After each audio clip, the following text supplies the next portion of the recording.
Every other time with Eric, a bonus episode, round 3. We got us some special guests in the building. Sajid Vayani from Coffee Pump is in the house. How you doing, brother? The way you said Vayani. What is with that chuti twang? Sorry. That's the racism. Sorry, Sajid. How do I say it? Vayani. Exactly. Sajid. Vayani. Sajid Vayani is in the... Karibu sana every other time. You said it for the third time now. Njiru is also here. Oh, wow. Thank Friend you. and brother to the show. How you doing, brother? Very well. Congratulations are in order, but that will be to be notified later. Yeah, just fade out. Thank you. Fox is here. How you guys doing, man? How's everyone doing? Why don't you We're go good. first? Why don't you go first? I'm super good. Very good. Exceptionally well. I am over the moon. We're shooting on a Friday. It's a Friday, right? Yeah, it's a Friday. It's a Friday evening. It's been a lovely week, I must say. Busy as hell. Yeah. Hot. Hey, it's been hot, guys. 33 degrees. I actually had a question for you. I was at the airport the other day, and I saw a KQ. What do you call these things? Aircrafts. That one. It was blue and silver. Sky Team. So it's a Sky Team. It's a airline alliance thing that goes on. So they brand some of their aircrafts in tandem with that whole alliance thing, just to show It's like not, a... okay, but it's not like some special kind of plane. No. It's all the same. No. But they brought in a new Boeing 737 this week. 737 is a big plane. Huh? It's a nice aircraft. It's a nice aircraft. Boeing's bestseller. What makes it a seller, the 737? The size is mid-scale. Yeah. It was like their first. It was the most successful airliner because it's mid-range, mid-load, so it's like right in between. So many people have questions. Well, and it's your show, but I need to ask you questions because you know so much about the aircrafts more than most of us. We know about other things, but tell me, so Nicholas, is that like the most popular aircraft in the aviation industry? 737, yes, for the longest. Although right now there's so many competing similar aircraft. Airbus have the Neo, which is that's a new one? Airbus A320 and A321 Neo. So same size, more efficient. Yeah, so Airbus are kicking ass right now. We all know the challenges Boeing have faced. Let me ask you. So, just sorry on the topic of planes, but Emirates has which ones? The A380s. Emirates have 777, they have the A380, and I heard recently they're considering going back down to the 73, although their subsidiary, Fly Dubai, have 737s. So are these like top of the line ranges, the planes that They are, I mean, anything Boeing Airbus is top of the line, especially if it's the recent ones. We're not talking about like 707. So you know how we always talk about getting private jets for ourselves? Mm-hmm. If I wanted to get a 737 for myself, how much would that set me back? We're looking at like, whoa, that's expensive. That's like $180 million, man. Okay, so that's 90 years of slaving away. Would you really want a private jet on that level? Like a 737? Why not? He would want to fill up all his friends and girlfriends in there. That's an airliner. Listen, Yeah, there you go. Listen, this mambo of me having many girlfriends, where is it stemmed from? I agree with it, but then who leaked out that rumor? My point being, imagine this, yeah? You have that. You feel all your boys, all right? You feel their significant others, and you take everyone. Now, on a realistic topic, in tandem with that, do you think by the time you have the money to buy a 737 as a personal aircraft, don't you think your circle will be smaller or bigger? John Travolta? Well, it depends on how our relationship stems. But judging on, obviously, I think the bigger you grow, the less your circle becomes. Because you've heard that saying, a poor man tells his son, is you better become rich because every time a poor man greets a rich man, it seems like he's begging for something. And as you grow bigger and bigger and bigger, you feel like everyone's actually asking for a handout, and then people start coming out of the woodworks. And I think it's true. Your circle goes smaller and tighter, and the people you hold on close to are probably your day ones. Are you finding that happening just naturally the older you get already? Like the older you get, Bro, like, Yeah. circle changes and then becomes smaller? to be honest, much, much smaller. It's just... Except the shorties for you. Well, I'll give a different. Hi, thought Sajid's process. girlfriends, if you want. I'll give a different perspective. As you grow, or rather, as you advance in age, because you don't want to say as you grow older, people might take offense. But then again, it is an advancement of age because you've got an advancement of experience. Here's the thing: I dropped the whole best friend thought process because I don't know what is it about best friends. I wouldn't want to go that direction of best friends. I'd rather deal with the person that I'm dealing with right now for the now. That's a mature outlook. I tend Yeah. to somewhat agree. Like, I think I've had best friends, but the older I get, the more corny it sounds. There's no best No, friend. I- There's no best friend. I mean, I disagree in the sense that What? Why? I know. can no, be your hero, baby. How? No, Can't guys. kiss a- okay, look, listen. best friend. Can, So, can I okay. give, can I give in his example and then you can sort Okay, of you counteract you that? go ahead. Ricky and him. Mm-hmm. The reason they're best friends is because they have shared experiences throughout life at different growth patterns. Here, Okay. there, up, down. He's seen through the highs and lows. Okay. If push comes to shove, he's on the edge and he needs one person. He'll call Ricky. What if Ricky doesn't match up Then at he'll that call- time? Then he'll call me. You know, Fuck the rest of you guys. There you go. That's why. That's why. in all fairness, first of all, shout out Ricky. Ricky's actually my closest friend. Closest friend sounds more like it. Best friend sounds like best friend. yeah, maybe not best friends, And- but and in for the sense sure, like closest yeah, friend, right? In my lowest moments, in my destitute moments, Ricky took me in, and I lived with him, and at his cost. So for months, I'm talking about like 7 months. So and of course, through all our developmental stages, like you say, yeah, we're definitely intertwined, right? But of course, even me as at 34, I'm not an old guy. I'm not an old soul. Well, I'm an old soul, but I'm not an old guy. Yeah. I definitely see how my circle has changed. And with every new year, it's the hardest thing. I realize naturally there's some people who are just falling further in from the circle. And it's just a natural thing. And sometimes it comes a bit of like, am I being a twat about this, or have our interests just changed, you know? And the other day I had to just be honest with myself and be like, it's not my fault or it's not their fault. It's just natural that some of these things are happening. You're just advancing as a human being. You are. And so are they. Yes, So are they they. are. Yeah. And they're seeing things from a different point of It's view. not a me thing. No, it's not. Yeah. Like, look at It's everyone not in this me. room, right? It's not you. It's me. You know, that kind of a thing. Yeah. We would have never connected. We would have never had the experiences we had if. But you're my brother now, man. Like, for real, man. But look, In the sense that what I'm getting at like is bromance, man. let me observe this from an outsider in. You guys have a past, so you share nostalgia. But then, past nostalgia, you're creating a new nostalgia, which is in the now. A lot of the experiences that you're having right now, you're not basing it on where you came from, that is saints and etc. But there's an essence. I'll say Okay, this. go ahead. The first time I saw this character here, after many years now on a platform, what I saw that was the same was the essence. I'm like, I remember this guy. This is the same guy. It's a familiarity. Bit more beard, looks a bit wiser, had a bit more, of course. I was like, oh, this guy is talking like this, is evolved. Because the last memories I had was us, we were kids, we were mucking about, we were silly. But the essence of who Sajid was the same. And that's what drew me. And then, of course, the kinship in terms of what we do, doing a podcast, a platform, and then he's a career man. I really identified with that, yeah? So I think wherever you go in life, whatever path you're on, you'll always find similar people walking that path. Would they be best friends? when you get the jet, guys, all I'm saying is when you get this, I'm getting a jet. remember me, man. Yeah, we'll remember Yeah, you. bro, Yeah. that's Yeah, for we sure. will. So, but switching gears, guys, in All case right. you're wondering what we're doing here today, it's about to turn into a circle jack. It's not going to be a circle jack. No. I was looking forward to That's that. not that kind of episode. That was in the fine print. Where, bana? Si tuli agree. I even moisturized my hands. Today, I want us to go everywhere, man, because Yeah. we live in an age of information, and there's so much information, disinformation, however you want to interpret it. And sometimes I struggle sifting through. We have TikTok, we have Instagram, we have Facebook, we have YouTube, Yeah. we have Pornhub. No, but seriously, we have so Where much. on God's green earth did that come from? I think he's pointing at me because Ah! from an investment perspective. a part owner. By the way, there was a conversation on that. Was there? No, but to be honest, Okay.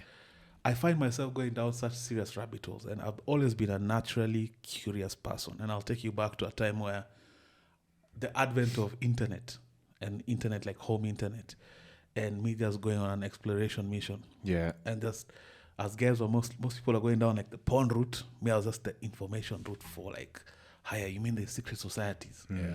Hiya, you mean there's cabals? You come into things. Where would you ever hear the word cabal before the advent of the internet? So, and I think I shared this before. There was a time I remember having dinner with my dad and asking, like, almost feeling betrayed, like, you guys have known this? And you didn't tell me? And you've been raising us without, like, telling us that there's, like, a whole system? They didn't want to let the secret out. And I remember my dad, and I remember my dad just telling me, these things exist, just trying to affirm that it's not your problem. Like, don't take it up as your problem, because some of these systems exist and there's nothing you can do about them. We all exist within them. So it's just like, you're just coming of age, young boy. But from that moment on, my curiosity has always been sparked, all the way to things like now 9/11. Fahrenheit 9/11, was 9/11 done? Was it an inside job? Was it real planes? So where are you guys on when it comes to information, conspiracy? Where do you guys sit? Where does your mind go? Lots and lots of entertainment, and you haven't subscribed. This is blasphemy. You think I do this for free? It is your duty. Subscribe. Every other time with Eric continues. Well, do you want to go fast? I go. Well, let me go. When you have information, you can trade. That's all I know. So whatever information I want to give you or I want to consume, it means that once I have that information, I can trade it with anyone who's got similar information. It's a point of conversation. It can be a conversation starter. It can be a solution provider. It can be a path. It can be a journey. It can be a rabbit hole, like you say. Rabbit hole. So yes, we get onto the information. Well, I look at it from information means trade. Trade means conversation. Conversation What was means your first contact with things like perhaps the world is not what you think it is? What was your first interface with? Maybe all these things have been told, or my version of reality perhaps is not real, it's curated. What was your first experience with that? coming from a media background, yeah, we were all about disseminating information. And a lot of the information that was coming in seemed real. But then, when you spend time with the people who are disseminating this information, you learn that there is somebody somewhere pulling the strings. So that spurred something. And this was about 2007, 2008, during the post-election violence. You're sitting in a newsroom. You're going through tons and tons of footage of people being chopped left, right, center. That's the stuff you never get to see.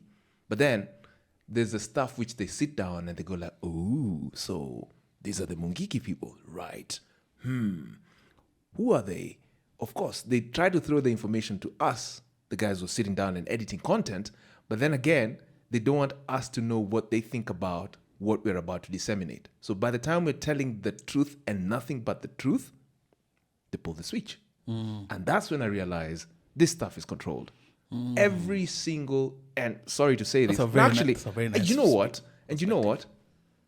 I'm not even going to be sorry about this. All these editors, wherever they sit down, they discuss, and that's why when you buy a newspaper then, or even now, they have similar headlines. So being that you're in a media environment and in the conventional, traditional way of media where it was like a newsroom, the mainstream media, right? So the editor, the chief editor at the top, who's curating the agenda for him? Who's telling him, that one, that one? How does that work? Because you actually worked there. It's as simple as he who pays the piper calls the tune. So there's a tributary and there's a main source. And the main source feeds the tributary. The tributary is fed like in tons, in little bits and pieces. So the big media stations get the big piece, the big chunks. The small media stations get the small chunks. And then there's a time they say, okay, you know what? We can disseminate the same information at this time. And you get to disseminate it first. You get to break the news. So fine, it's breaking news. But then again, the smaller media station is breaking the same news, or rather it's telling the same news. So they were racing to see who had the bigger balls. But now we realize that it's one person controlling the narrative. What was the biggest lie you were a part of disseminating, whether knowingly or unknowingly, or maybe you found out later? That was mainstream news, for example. Well, based on what I said earlier, lies, it's interesting. I would have to crystallize this like in one, but what I know is, what you know today might not be the truth tomorrow. That's number one. Number two, lies comes in different facets. Yeah, today it will be a big animal, tomorrow it will be a smaller animal. But the truth is, whatever it is they did with the information, Post-election mainly. not just post, where we are, these guys knew what they wanted 10 years before we even thought stuff could happen. Look at the bars in town. I mean, these guys controlled everything. They knew what they wanted like 15 years from where they sat. From 2006 to where we are, they knew, they wanted businesses. They wanted to be shareholders in big companies. They wanted to own chunks of land. They wanted to... These guys, you mean, who? Be specific. I mean, by these guys, it means the owner of the information, the disseminators of the information. I mean, when you look down and just... I don't want to mention names, but when you look at the whole web, some of the... Because it became now what you're calling the cabal, the La Cosa Nostra, the mafioso, for lack of a better word. They all became wealthy at the same time. They became the people controlling entertainment spots. They became the people who control what you watch. They control everything. They control basically everything you do. Down to even like I had Abel Mutua here. Even where you go to club, they did that. They control that. They sat down and said, you know what? We are going to control this country from the onset. I had Abel Mutua here. Yeah. And Sajid also had Abel Mutua on his platform. Check that out, Coffee Pump. And one thing he said was, he talked about how, as we come to now, Sajid, how even things like, what are they called? Those Filipino, Cuando se smia, what are they called? Telenovelas. Were like a psyop for placating people for being poor, you know, like there's a hero. So I also had Rapture, the scientist, on, and he comes from a very humble background, and he talked about how in Mashinani, deep in the slums, these things, people actually latch on to those ideas that one day a rich lady is going to just come and rescue from your poverty. So those telenovelas were actually used, and they actually served a purpose. So you're never thinking about the bigger picture of why am I poor. In your mind, you're thinking, if this guy called Aguero here can secure some lady and he's pushing a cart, then even me one day. And apparently just to permeate for real. So I'm trying to take the audience with us on a journey. And we've come from understanding my first interface with conspiracy, or understanding that the world perhaps is not where we think it is. Tim has given us his explanation. Sajid, what was your first experience or encounter with perhaps things are not as they seem? To be honest, it was the movie Matrix. I was so heavily invested in the story of Neo, where, for those of you who haven't watched, it's about this person that he's stuck in a 9-to-5 job. He believes there's more to it. And fast forward, what happens is he realizes he's in this construct that has been created to power a bigger machine on the back end, that they've been slaved away. And there's this whole other reality. And so looking into that, as there's a gentleman by the name of Joe Mugeni. You remember? Moses? Tall guy. Yeah. So we just used to talk about all this stuff. It's like, what if we can actually bend time? And You guys were woke. Because we were 9, bro. so what we would do is in the swimming pools, we would pretend to do this slow motion stuff. And then we try and research. Yes. Help Yeah. me, Trinity. Put Trinity on the screen right now, man. In a non-homo way, Joe would be Trinity and I'd jump to start. I remember doing all that stuff. And so at that time, we were like, why can't we be faster? Why can't we do this? Is there something that's controlling us? And we went into this rabbit hole. And then it just goes into different places where A genius was born. you're doubting everything. Is religion true? Is the earth flat? And it started at that moment where you start questioning everything, right? Do you think Hollywood uses some of this messaging to kind of tell us some of the realities like way in advance? Of course, Yeah, of course. they do. Too tight. Sorry. So what you described, the Matrix, thinking that there's a higher thing happening outside this construct. Yeah. Because we have dreams and aspirations. Yeah. You aspire to all these things, careers, etc. Yeah. And then as soon as you reach them, you're like, this is it? If you look Pension? at yeah, So then I do this till a pension. And Retirement? and then retire. And then that's it. And I've had to have real meetings with myself. I'm like, am I a narcissist? Like to think that there's more, like I deserve more. But I'm like, there has to be more. There has to be. I mean, so with the basic concept of the matrix is you need slaves. You need people to get this machine moving from point A to point B. So there'll always be people who will be under this control of the larger machine network. And to sort of back to the media angle of what Tim was saying. Hope you're enjoying this episode so far. I just wanted to mention that this episode is brought to you by Grace Stays. Grace Stays is your solution for any travel down south. If you're going to Diani, I want you to think Grace Stays.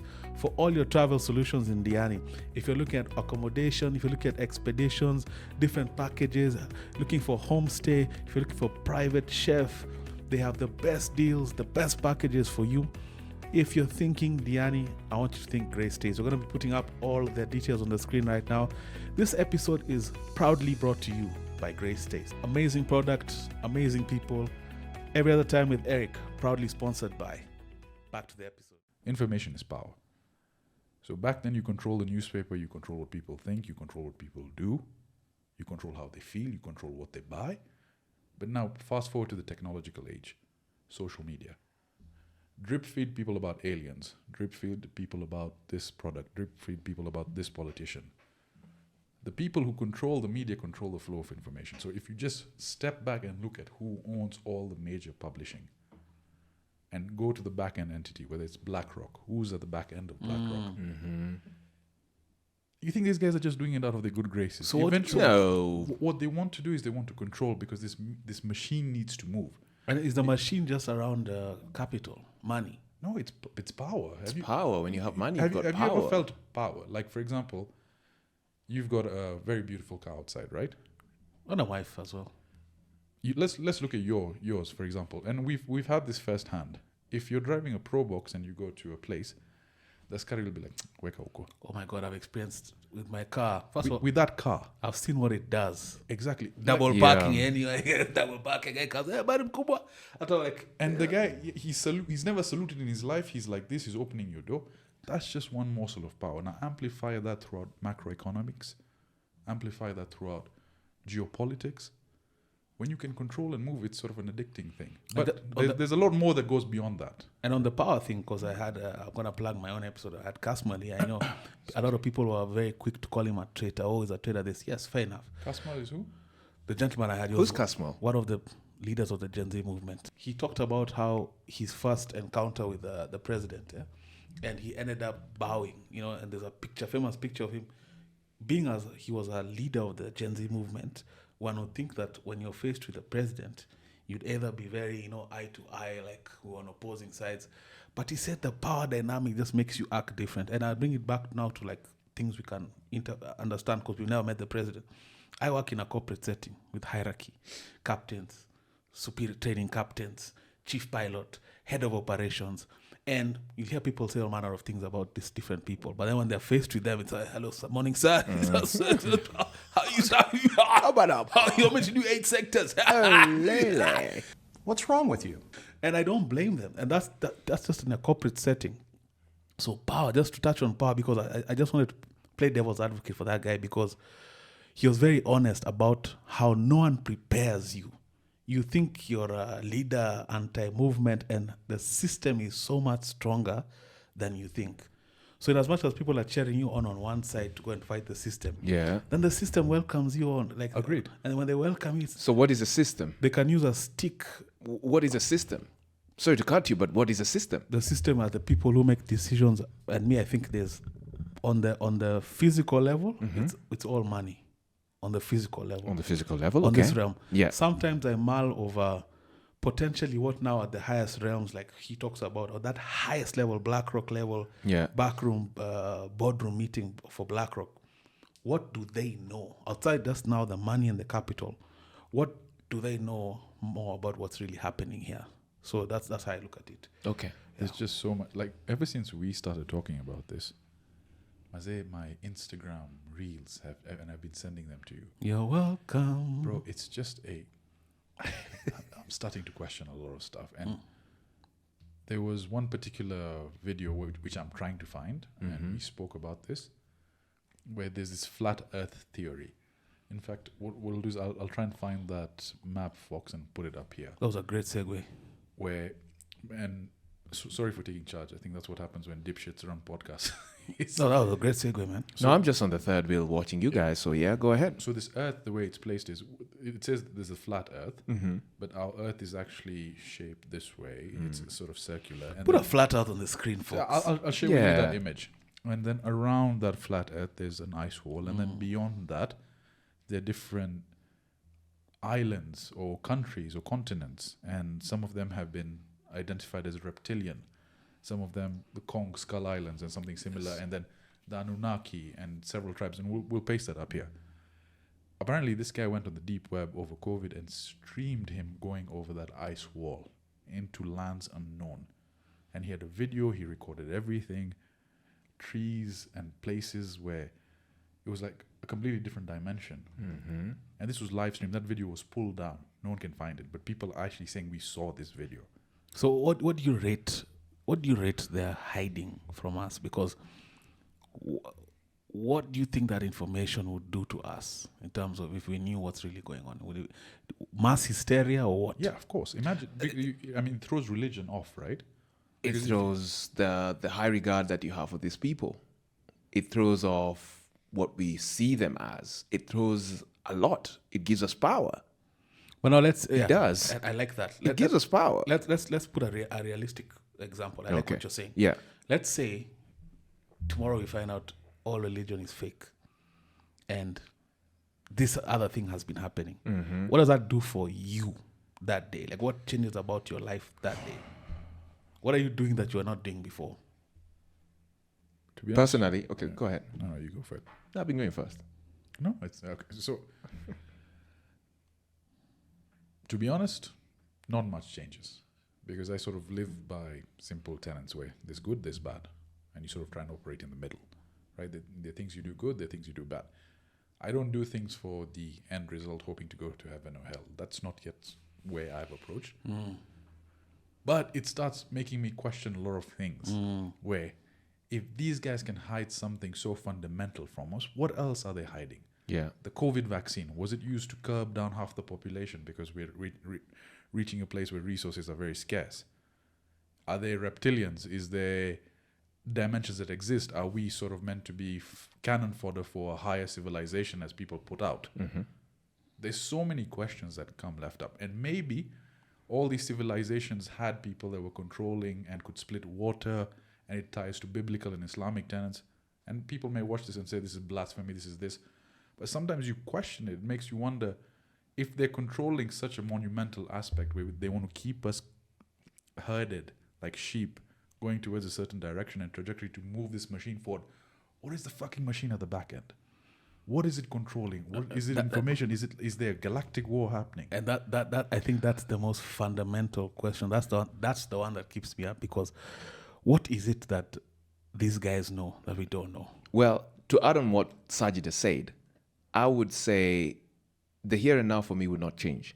However, the reality around the community that I'm in, the people that I'm with, the people that I aspire to become, does have to change. Because if the good and bad remains the good and bad, so what happens to me if I explore the other side of good? What happens to me if I explore the other side of bad? If I start snorting away, yeah, what's going to happen to me? What am I going to do? Am I going to take a knife and stab someone, or am I going to create a better world? Yeah, that's just giving people a free will of sorts. But then again, there's a way the system just has to control stuff. Because in other countries, I mean, look at the States. They said, what, you can do cannabis in certain states? Yeah, people are living their lives. In the rest of the world, people are not doing cannabis. But then again, it works. So the good and the bad, it's just for people like myself to explore the depth of the good and bad and see how that works. And that's why I say my reality going forward will definitely get an impact. Let me flip the question now. Same question, but now flipped. Do you think there's any version of good that the people at the top would be keeping the information away from us? Could it be for good reason, perhaps? What's good? Like wealth? Good reason being that when we look at historically where we've come as a people, the wars that were fought, the the lack of, what's the word? Order. There was no order. There was war everywhere. Yeah. Uncivilization, for lack of a better word. So do you think as society evolves, there are always some thought leaders somewhere who keep now learning from history and trying to improve society as we go forward and forward and forward? So much so that right now even the people at the helm are kind of curating the earth or the world we live in for the greater good of humanity. Of course, with some selfish tenets here and there. Where you have capitalism, selfishness will always prevail. So, if I could go first, I Go think ahead. on that, we believe there's always opposite forces. Where there's light, there's dark. Where there's good, there's evil. Evil would be, who's that motherfucker? What's his name? Bill Gates, and the spread of COVID vaccine and whatever he's done with that. Let's assume on the opposite side there's the deep state, the deep hackers that you see. What was the popular hacker group called? It was a very popular hacker group that would sort of leak out information and just say- WikiLeaks. Not WikiLeaks. Oh, No. WikiLeaks, but no. tied to that as well. Yeah. So what I'm trying to say is there must be something trying to fight this machine, trying to wake you up. But then like Matrix and Morpheus, they're a small bunch that are trying to wake people up individually. Because this machine is in you, it's embedded in every single aspect of your life. From the moment you wake up, you're a slave to the system. If you come to think about it, what we do, getting up, going to work, to earn, to pay. But that's so mechanical. To It's earn mechanical. Yeah, it's so earn a living. mechanical. to earn Yeah. a living. Like And I hate to bring Andrew Tate up, but he does have a point. He sort of wants you to break away from the matrix. Matrix. Now, on the opposite end, there are people who want to wake you up and get you out. But then there's the comfort of knowing that what you're doing is you have a job to go to. You have the comfort of going back home. On this side, what's the risk?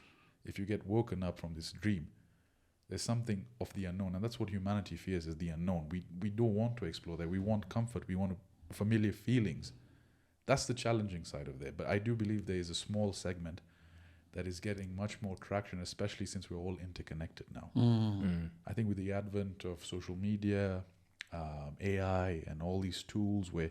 So do you think the internet being given to mainstream, I mean to just the populace, is something, and how we've been able to get information from it is something they didn't anticipate or they gambled with? I think there's been incidences of isolated incidences of the truth seeping out. But the problem is with this mass machine, they're so controlled that when they give you something, you're like, what are they distracting us from? So if you now look at our algorithm, it's all conspiracy theory, it's all aliens, it's all... Let's go in order then. Aliens. Let's talk No. about aliens. Before you go to aliens, I want to drop in something into this conversation which will aid us move to the next level. The farthest extreme of everything, will come out. For instance, the opposite of love, in my thought process, Fear. is fear. So the farthest end of fear, we'll be able to see the farthest end of love, like point to point, north and south pole of each. But the greatest of all is love. Now, if we went on with great information that bombards us with a lot of love, people will definitely, express themselves more. We'll have a lot of art going on, because I just love art. Sound like you're describing the nice guy. No, I'm not a nice guy Put that person. nice guy. Put that nice guy. You'll find that nice guy is a bear who Yeah. has his hands pocket. Chill guy. Yeah. Chill guy. And then he's got I'm just a chill guy. yeah. But isn't chill guy just a homo? Because his wife's being banged. He's like, No, I'm just a chill guy. there's many versions. His kid's been chopped by someone else's father. Yeah. There's no problem. I'm But just a chill guy. I want us to get specific because there's so many. Let's go one by one. Go ahead. In about 4 or 5 years ago, we had the flying Tic Tac. And that was the first time that we had a high-level Air Force, American Air Force pilots talking about how when they're doing their sorties, their flight sorties out there, there's things they've seen or captured on their radar that from an acceleration standpoint don't make sense to in terms of anything we have or not to have. Gravitational So energy propulsion, right? things are moving from, and as a pilot team, you can imagine from 50,000, 0 to 50,000 in seconds. Yeah. Yeah, that's even, fast. Even the G's. That's so fast. The G's for a human being, bro, there's no It's chance. insane. And some of them are actually over the water and then disappear under the water. Yeah. and they've been unable to give us a solid answer and explain. So, of course, usually it's proverbial. Is it China? Is it Russia? Is it America with their, Yeah. Is it MH370? their hidden programs, right? Yeah. Yeah. And of course, that was one of the, because of course, conspiracy theorists like myself already, those things were known. But that was the first time it made it to the mainstream where people were actually shown like, hey, there's actually a chance that there's aliens. What do you guys think about this? Yeah, I think they're aliens. Maybe just I'll expand on that. Go ahead. There are different schools of thought. There's obviously the extreme end, where aliens are one part of the equation. They're different higher being races, the Anunnakis, and they call them the tall whites with blonde hair. Aliens are one segment of that, and they've existed. And then there's sort of the back, and Dr. Greer will sort of link up a lot of his stuff over here. Put him on the screen. I was actually listening to him last night. Yeah, and this is a bit more. It's a bit more. How do I say? Not modest, but a more realistic approach to what's going on, where we have been in contact with this interdimensional force, these aliens, for years and years and years, and they've wanted to engage with our civilization, and there was an agreement between these deep states that there would be exchange of technologies and personnel, and they would operate over here. And so whatever we've seen from Roswell to the Tic Tac, this has just been us re-engineering these weapons and trying to, there's a word, re-weaponize them for use, right? And again, what was that gentleman he came on Joe Rogan's Stephen podcast? Fravor. A lot of these gentlemen sort of articulate towards that these are all weaponized stuff that we've reversed engineered, that no longer have propulsion systems in place but use gravitational force and can operate and do that. And to be honest, with a lot of evidence that's coming out, it does state that yes, there is a life that exists beyond us. Humanity is not the only intelligence force. Why does this information tend to come? And I'm just playing devil's advocate. That's through exploration. What I was trying to get to is, if you've noticed, the frequency of leaks has now become weekly. Daily. There's everything. And so they're drip feeding this to us, which ties into something called Project Bluebeam. Yes. And they are programming us to see it before it even happens. 2032 is just Correct. around the corner. So what Project Bluebeam is, it's going to state that the higher-ups will say there's spacecraft heading towards Earth, and there's going to be an intergalactic war. We need to Shikana. We need to Shikana as a civilization, as a global humanity force, and fight these. But on the back end, what people are trying to say is just population control. They tried doing it with the COVID jabs. This is now another intergalactic aspect in which they can control us, reduce our numbers, have more resources because of their finite amount. And tied into that also is the military-industrial complex, because if we need to fight some entity coming from outer space, who do you think gets the contract to create any version of anything that's going to fight? It's the Raytheons of this world. Who else? It's all this. Yeah. So it all ties, but these guys have taken it to another level. Like this is like insane. Video game level. Like you're actually willing to purport to have an intergalactic war. Yeah. But now those are two separate things, because on the one hand, yes, Project Bluebeam, with the aim to cull humanity. But on the other hand, then are there aliens for real? Like, Correct. This is I tend to think there are. I tend to think there's a world outside. There's a world outside our world. There's a world outside the Milky Way. There's definitely a world out there. I may be 80% right. The 20 remaining is definitely for exploration. So yes, I do believe. Yeah. Why is it that then? Why does it seem like all this information only comes from one quarter? Like, why is it that we don't seem to get such testimonials, visuals from like China or from like Europe? They probably know something that we don't. Why is it always that side? And of course, we talk about the States. Well, they, like I say, they're very vocal about whatever it is they see, and that's why they're fighting with the other parts of the world, because they do have information that they're trying to, the fight to become the superpower is all based on that. So when they wake up and say, we are this and we have this information, it's just them saying, look, we want to be the ones to break the news, so believe in us in everything we do. So you have to partner with us, the rest of the world, so that we can. So that would mean that, and I was having this conversation with a friend the other day, that would mean that everything, all these wars and what are they called, proxy wars that are happening world over. So this is like what, sports day? You know, me and Sajid were in the same high school. And on the day, your enemies, if you're in different houses, like blue house. Were you in blue or you're in yellow? I was in yellow. We were in yellow together, Yeah. St. So, Luke, yeah. so like on the day, with your the different houses, I think there were 4. For that day, it's red house versus yellow house, but we're all saints. So are you telling me that on a global level, China, Stato, Russia, all the superpowers, And BRICS included. all of this is a sports day down here? Yes, it is. And then they know what's really going on there. Yeah, there's an Olympic going on. There's an Olympic it's being which is about to controlled. happen. It's being It's controlled, being yes. controlled. Which brings me to, because I always wondered, right? Now with the evidence that's there, do you guys think we went to the moon? Like in 2025, the things we know? Fuck no.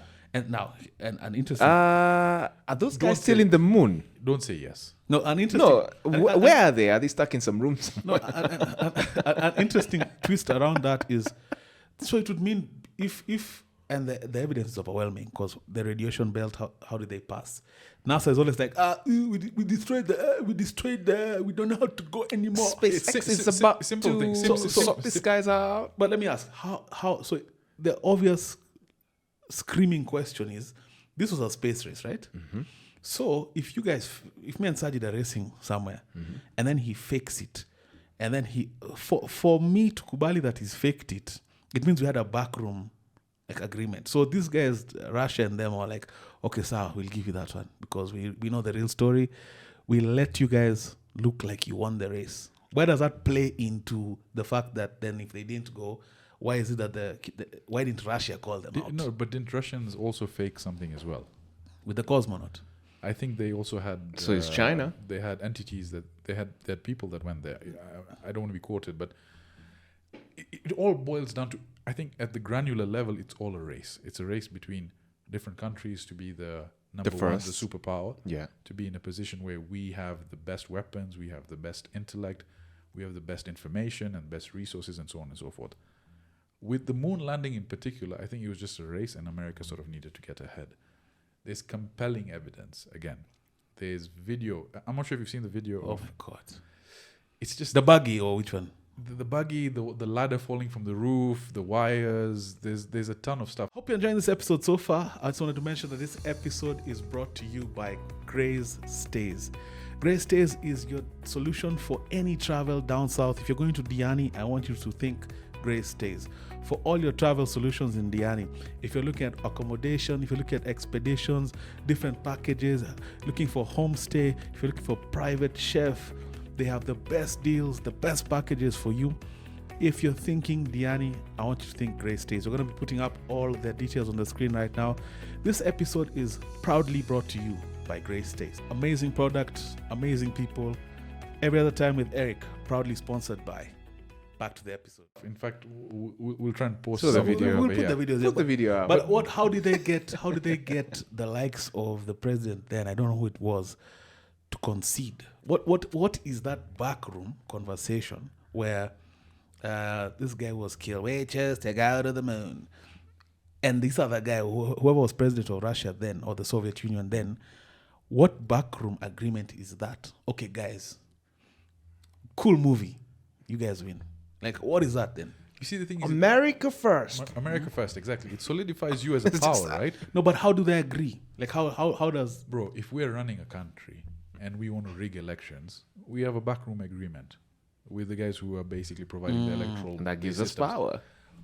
If they can do that to elections, why the fuck would they not do it? So what do you towards- think, in your estimation, was that conversation about? Like, what was the agreement around the fact that, guys, we didn't need to go to the moon, but we're going to tell the world we went? So what I think was they And we're were gonna trying give to you get some money to on the top. moon, but they were like, the Russians are getting way close, so we need to get ahead of this thing.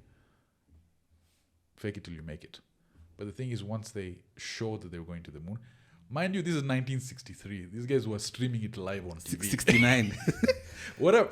They were streaming it live, bro. And here you're in Meru. I'm trying to call you. Safaricom is not even going through. And they had a call from the Oval Office. It was But a Nixon, WhatsApp right? message. It was Nixon. Wherever the fuck it was. The point is, these guys were streaming it live on TV.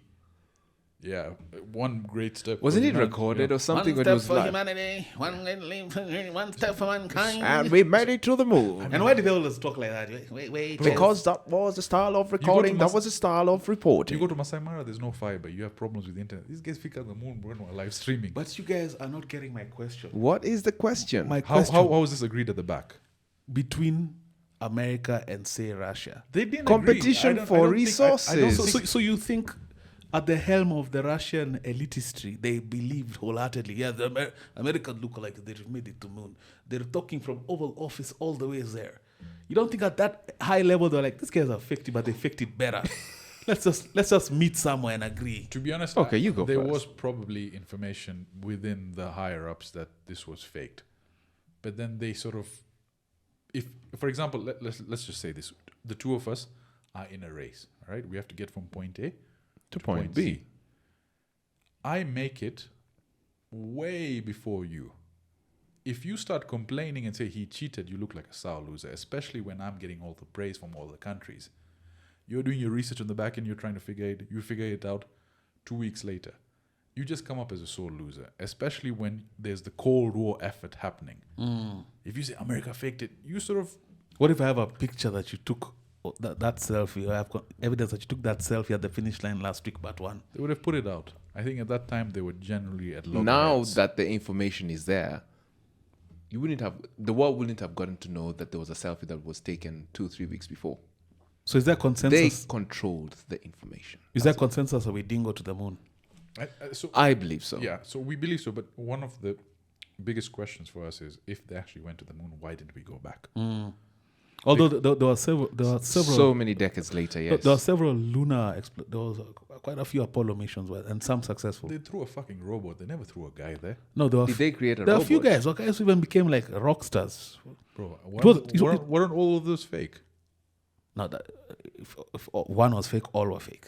I don't think anyone's actually been to the fucking moon. Yes, we agree with that. And we can just confirm this and double check. And again, don't at us. No, but when you said no one went back, they did go back. So did they There go are to... several lunar missions. Well, the furthest they would go is a space center or something? No, there are several lunar missions. Okay. with robotics. Most famously, of course, is Kina Neil and then Buzz. But there they're was saying they never went. no that is a consensus. But in terms of when you say they never went back, the answer would be the mainstream answer would be like they did go back. Let me just search this. Where are they going? What's the plan right now? Because we know that these two guys were stuck somewhere in space and they've not gotten back. In fact, what and if the moon landings were not real? What then does that mean for space exploration? Like, what have we really done? you just want to see whether there's life out there. Full stop. So how far have we gone? We have gone as far as Mars, and they've taken a robot there, which has come back with pieces of rock that they're exploring right now. On my TikTok, they're always showing that NASA have a very nice channel where if you haven't, just go check it out. Yeah, I'll check it out. So they're saying 12 people have walked on the moon. So Yes. I stand corrected. Yes, there were several moon missions. There's a documentary about how these guys were rock stars. Like when they came back, Yeah. they were given like Hollywood level celebrity treatment, man. So who was the first person on the moon? Yeah. Neil Armstrong. But he's the guy who apparently faked it. So the general consensus is they all faked it. They were all in on it. Yeah. Yeah. Imagine the pressure as the first guy. If you watch the hearing where these guys had come back, for someone who's just been to the moon, either you saw something you're not supposed to see or you didn't go. Because the way they were acting when they were being asked those questions about it was very suspect. But if the moon landing is fake, what does that mean for space exploration as we know it? Possibilities are infinite. You can explore as much as you want. Is You it- can explore is as it much not as you the- like. Is it not the inverse? I think Elon is breaking the mold. And he's live streaming this shit, by the way. Yeah. So he's backing it up. What he's generally trying to do is He's backing up the bullshit. setting a new precedence for space travel. And I think he's heading in the right direction. So he's aware for sure there was no moon landing. I think probably, but also if it came out that America faked the moon landing, it would compromise America as a whole, affect the presidency, and he may be just playing his cards close to his chest. I think Trump and them all know this is, if we're being drip fed this information and en masse, you ask anyone whether the moon landing was faked, there's a general sense towards the positive that yes, it's been faked. And the footage, man. The 2025. When you look at the footage today, you're like, what? Nah. They were in a room full of... Have you noticed that no one's going to the moon? That topic is dead. Yeah. Mars is now the new frontier. Yeah. Wow, but that's a very, if the world can actually have, or rather the elite people in the world can have consensus that we know you didn't go, but we let it slide for the bigger picture of control. That's a very scary prospect. You have to realize at that time there was it was an arms race. There was the nuclear arms race. We were approaching the Cold War. It was, are we gonna have World War III? We need to show our industrial might. We need to show that we have the weapons, we have the army, we can break the frontier of Earth, we can reach space. It was me versus you, and we want to settle down. America doesn't play fair. Yeah. Now, on switching gears on a lighter note, let's go to 9/11, man. Ooh. I was gonna crack a bad joke, but I was like, hey. Yes, it was. Yeah. I was gonna say Sajid Kuzos. Yeah. It was messed up, bro. We lost 11 of our best guys. Hey, I played the 50 game, yeah. Times 7. I'm in one of those. The community football team was no longer there. But 9/11, first of all, I remember the day. I'd come home from school and my mom is watching CNN and she's like, something big has happened. And it was rare. My mom was not really a TV person. She used to watch Neighbors and maybe Days of Our Lives. Mm-hmm. But by the time I came... Neighbors was then. Neighbors. Everybody needs good neighbors with a little understanding. You And can that's find a when better good day. Yeah. And that's when good neighbors become good friends. Those guys Shout were out. cliffhanger experts, man. 6:30 every day on KCN. Every day. That show was 15 minutes, guys. Was it? It was 15 minutes with 5 ads in between. Oh, it was about What? 25 minutes. Yeah, by the way. It was 25 minutes. Tops. It was a 30-minute slot with Ads. ads. But yeah, man, the neighbors, That was the day. that's a great Can I tell you where I was on 9/11? That's a great TBT. So wait, I will come to you. Okay, I cool. come home and my mom is watching news in the afternoon, which was strange. CNN, and then you're seeing a building on fire, and then now slowly she starts. You used to leave school early. Us were still in school. I wasn't. I Someone's wasn't coming in home at school. 12 o'clock. I was. No, this was in the evening after school, like in the afternoon. No, it was at 4 o'clock. 4 o'clock, yeah. It was 4 o'clock was 10 o'clock. I mean, think about it. America is what? That thing happened at 10 o'clock, right? Which was around 4 o'clock. Yeah, so Yeah. and she's watching news and she said something big has happened. And then, of course, at some point we're all glued and like, oh my God, they flew planes into buildings. And then I remember because my dad used to used to buy the Time and Newsweek. So for art class, I used to make collages. My collages are made out of guys jumping out of buildings. But so, do you think 9/11? What was your 9/11? Do you know my 9/11? I was in studio. Yeah, I was at KTN Studios and we were recording Club Kiboko. So this was a recording. I'm here doing the segment for Look and Learn. Shout out Clark Piboko. Yeah, Shout out and Jimmy Club Gadhu. Shout out to Jimmy Gadhu. I'm there doing my thing in front of a camera, and then I see the news editor storm into the studio and it's like, hey, you know what? Cut this recording. Who was that? Isaac Kabira. Great guy. Amazing guy. And he tells me, hey, Tim, you have to cut this recording. Okay, I'm like, okay, what's going on? Then we tune to we call them monitors, the little monitors in the studio, and we are seeing, a building is on fire. Then 10, 15 minutes later, another aircraft has gone in. We're like, ooh, this is 9/11. So at that time, my microphone's off. The news guys are now setting up the lights. This thing is about to go on. Is that how news? That's an interesting point. CNN was Is that- a live feed. Is that how news rooms react to like crazy? It's like Yes. it's like fodder. It's Because fire. you said another another plane has hit the building. Like, Yes. That's interesting. like yes.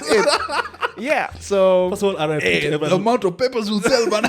So Yeah. RIP to all the victims for 9/11. This is on a very light note. This is in jest. We're just trying to find out if it was an inside job. In fact, we're actually on your side. So don't take anything offensive. yeah. So I mean, the news feed is just CNN, but someone had to like run the news and tell it to Kenyans and break it down and be like, all right, this is going to be interesting. Anyway, I'm off the set. I'm off everything. I don't do makeup, and we walk out. Now we see a Kenyan guy. That was Njoroge Bwaura. You know, it was I'm at that. Njiru. Yeah, and we've got some sensational news coming from the United States, and yeah, there's something going on, and we didn't know it was 9/11. It was just aircrafts crashing into a building, and I was amazed at how stuff moved. And the entire night, we were all glued to CNN. Well, they would bring us back to Kenyan TV, but then there was no neighbors. Then. Can you It was imagine? just going Can you on imagine? and on and on. Can you imagine in real time, like Ground Zero? I've actually visited Ground Zero, and I remember, I don't know if the guy was acting, but our tour guide, because probably does that 100 times a day or a year. I remember him like being somber, like, I remember the day when the plane hit the towers, you know, looking to the sky. And I remember The tears. he got us all in that, like, oh my God, and yeah, it must have been crazy. But think about it, bro. We've all been to town in Nairobi. Yeah. Can you envision the kind of chaos of two of the largest skyscrapers being hit by aircraft? We had Does something Nairobi have we had something similar. We had a man. bomb blast, We had but- the bomb blast. We had the bomb blast. Nothing close in terms of scale, though. Bro, but for us, that was so messed up. I remember doing What type of tuitions. aircraft was that? Was that a 737? 767. 767. Yeah. Yeah, that's That's a huge, huge aircraft. aircraft. Yeah. Huge. What was your, before we go to bomb blast, I want to hear, what was your experience? What happened? He was not 9/11. in I was school. going to say, what they called you, Uncle is no longer here. See. Community football match cancelled. We lost 11 of our best players. So where were you, man? Because you were saying, Dad, where did Kuzogo? Need to do a roll call. Where's Uncle Atta? The first thing I was like, fuck, I can't get to Mohammed America Atta. now. You know, You can't? My middle name is Mohammed. And my Mohammed has 2 M's.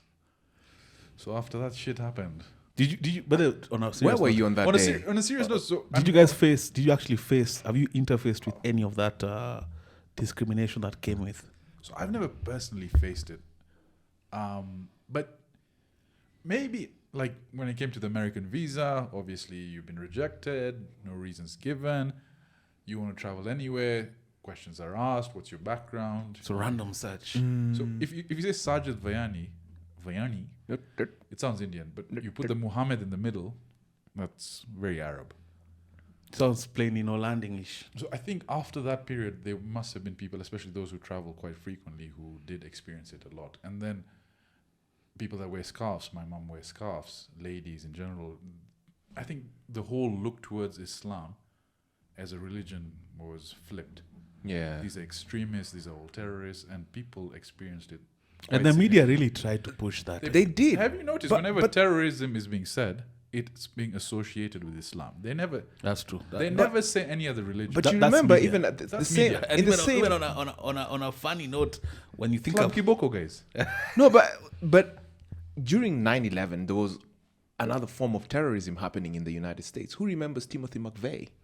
of course, there you go. he's in that Supermax And like prison. Yeah. So this guy, what did he do? He He bombed. He was the first version of the Twin Towers. Twin No, Tower- it wasn't the Twin Towers. That was a different. That was El Shao something. McVeigh is the guy with the basket. Yeah. He got executed years later. It was a long case. So what did he do exactly? He bombed. I can't remember the place, but some very big bombing. Yeah. There was, by the way, speaking now, since we're wearing our tinfoil hats, the proverbial ones, Yeah. there's a video as well. I'll send it to Fox. We can just play it over here. This gentleman says that the day before the bombing, they found a 2-point-something trillion debt. Donald Rumsfeld. Exactly. That money is missing. And these guys are like, wait, divert those planes, bro. These guys are on our ass. The guy announced it in Congress. He's like, The office where the accounting was Yeah. happening. Oklahoma bombing. Oklahoma guy. Yeah. Oklahoma bombing. He said, Timothy McVeigh. He said, actually, Donald Rumsfeld, the day before, you're right, or September 10th, it's like, there's But he's auditors. how many trillion missing? Hey, they're like, hey, get more bana. But How do we know it's even a Moha? no, the names that were given to us. How convenient. Atta. How convenient. Mohammed Atta. That is shoe bomber. There is entire thing collapsed. But this Jama His passport. His passport survived. But do you know how crazy that whole thing was? Which Because country's passport was that, by the way? I can't remember. I think Saudi. Yeah, by the way, they make durable passports, eh?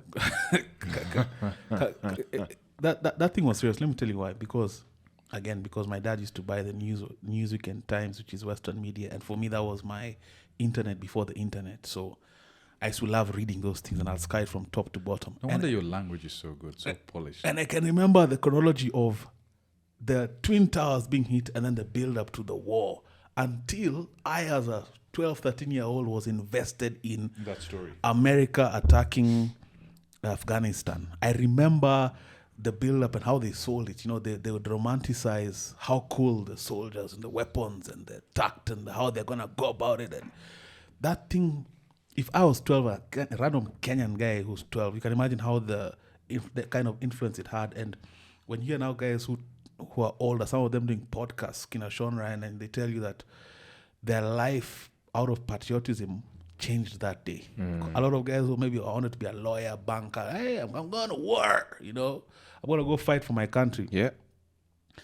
Only to find out later that some of the things Sajid is talking about, not the Pentagon, the day before Congress talked about trillions missing that they could not trace. So now let me. Then bring in Dick Cheney. Before the Dick Cheney, Dick Cheney, affiliate or actually former CEO of Halliburton, turned Vice President Bush. Guys used to make fun that he was actually the president, because he was a very tough guy. Gets all the contracts to rebuild all these places that are bombed with Halliburton, right?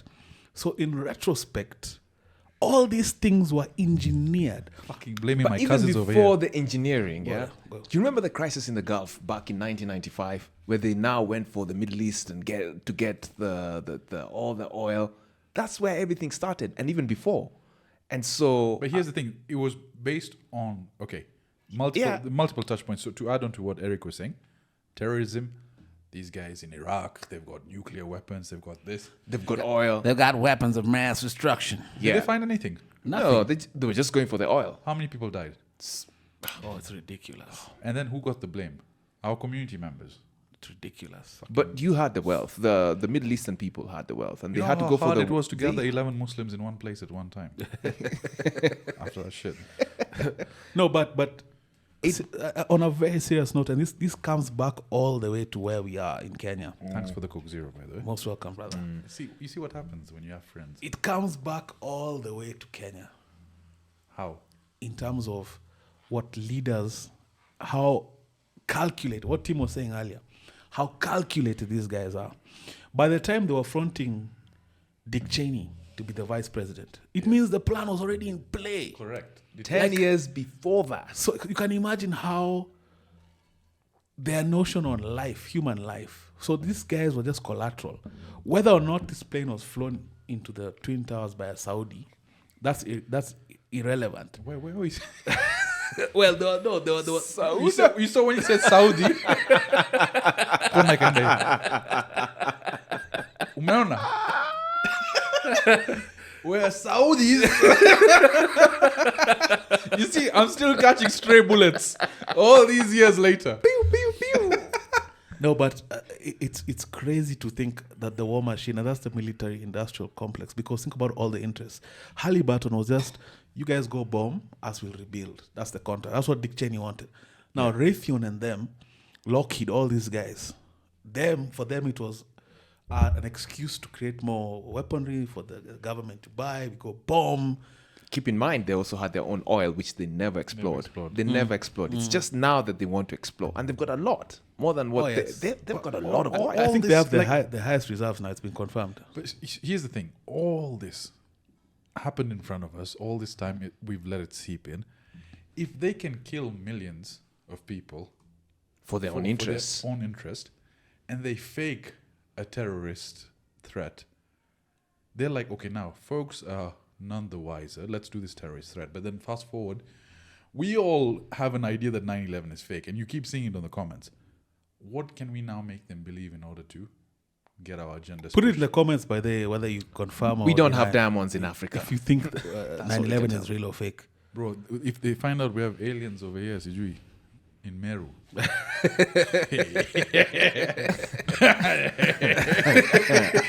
Lots and lots of entertainment, and you haven't subscribed. This is blasphemy. think I do this for free? It is your duty. Subscribe. Every other time with Eric. Continues. Guys just flying there, hand us, you guys. The reason he was spotted because he was doing an extra mission.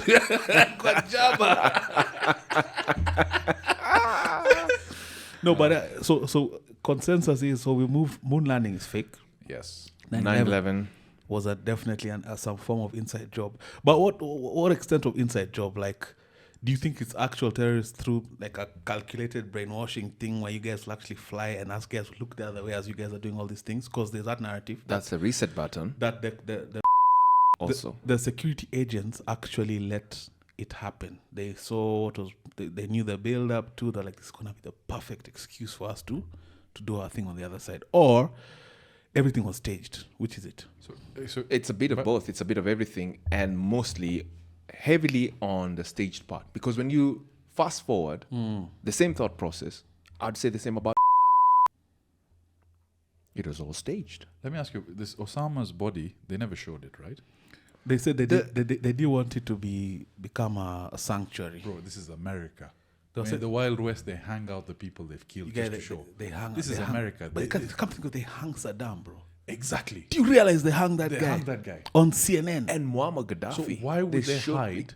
May I think, by the way, they just told Osama, listen, you have a house in Las Vegas, you'll shave your head, you'll come, we'll get you everything, just pretend to be a bad guy. Yeah, we will do. We'll record some fake videos over here, we'll pretend to shoot you.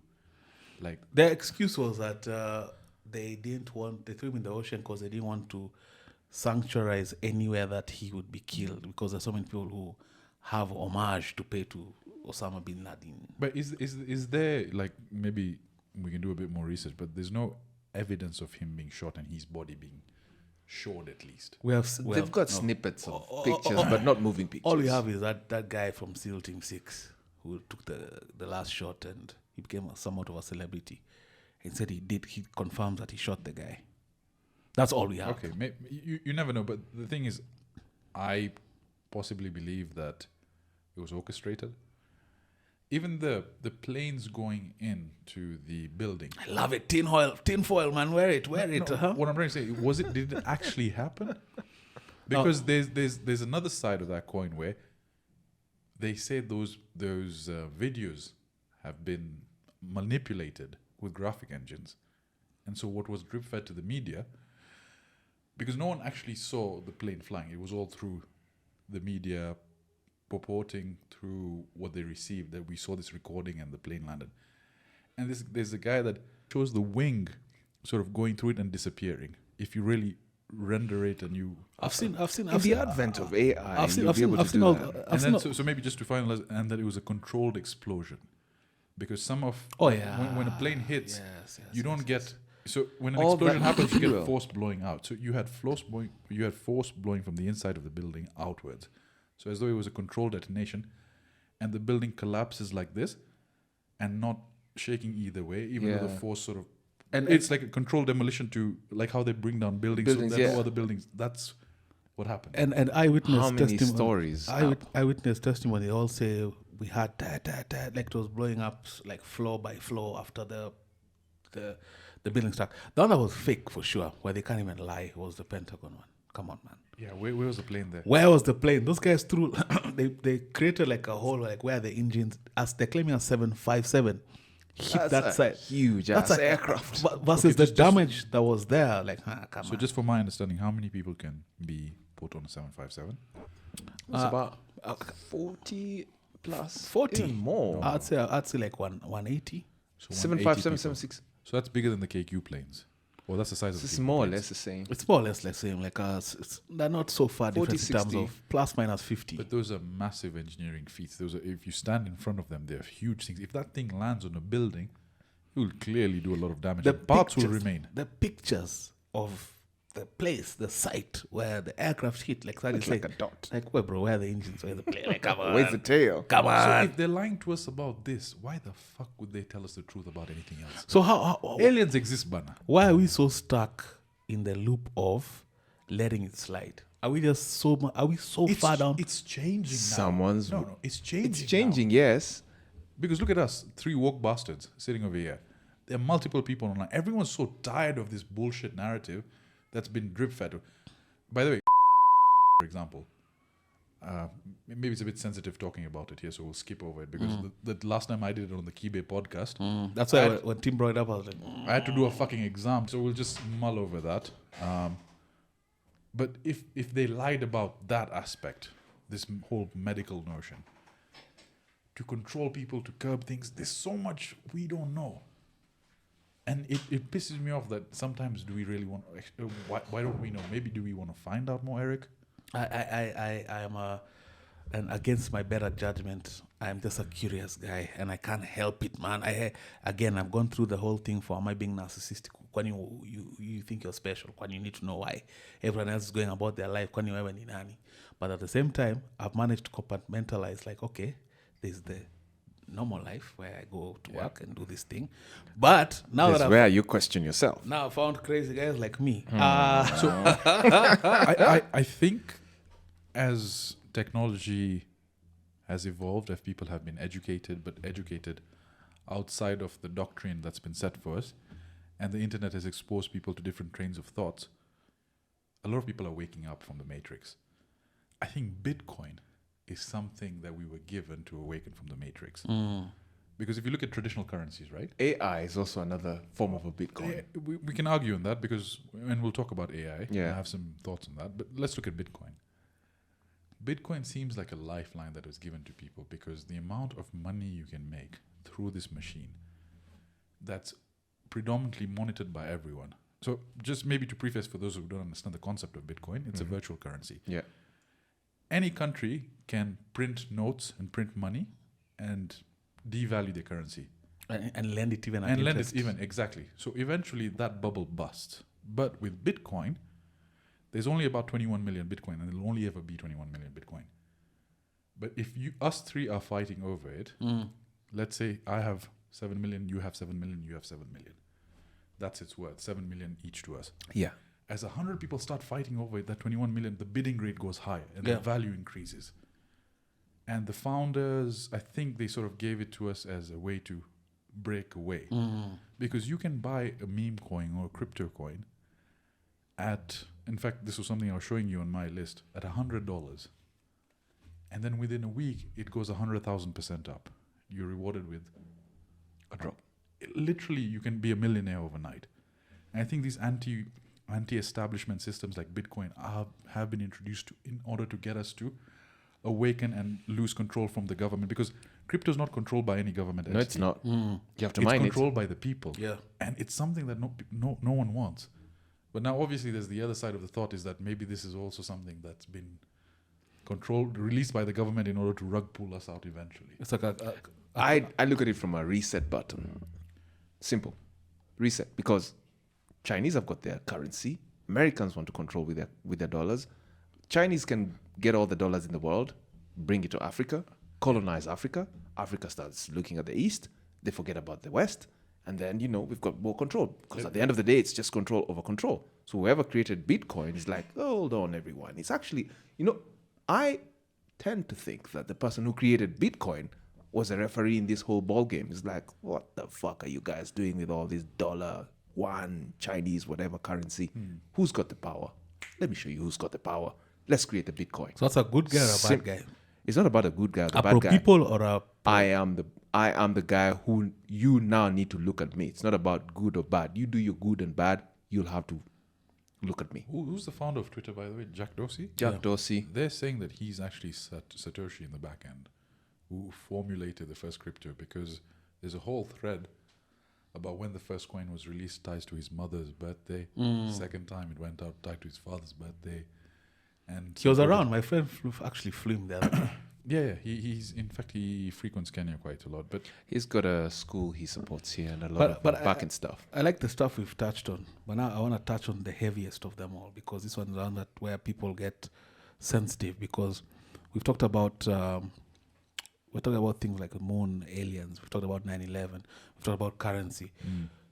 Now, where does God or the idea of God it's scary, bro. It's all supreme. tie into all this? And this is how I'll prefix this. us wanting to understand who we are, what we are, where we came from, what's happening is an innate thing. It's an innate setting for a human being, right?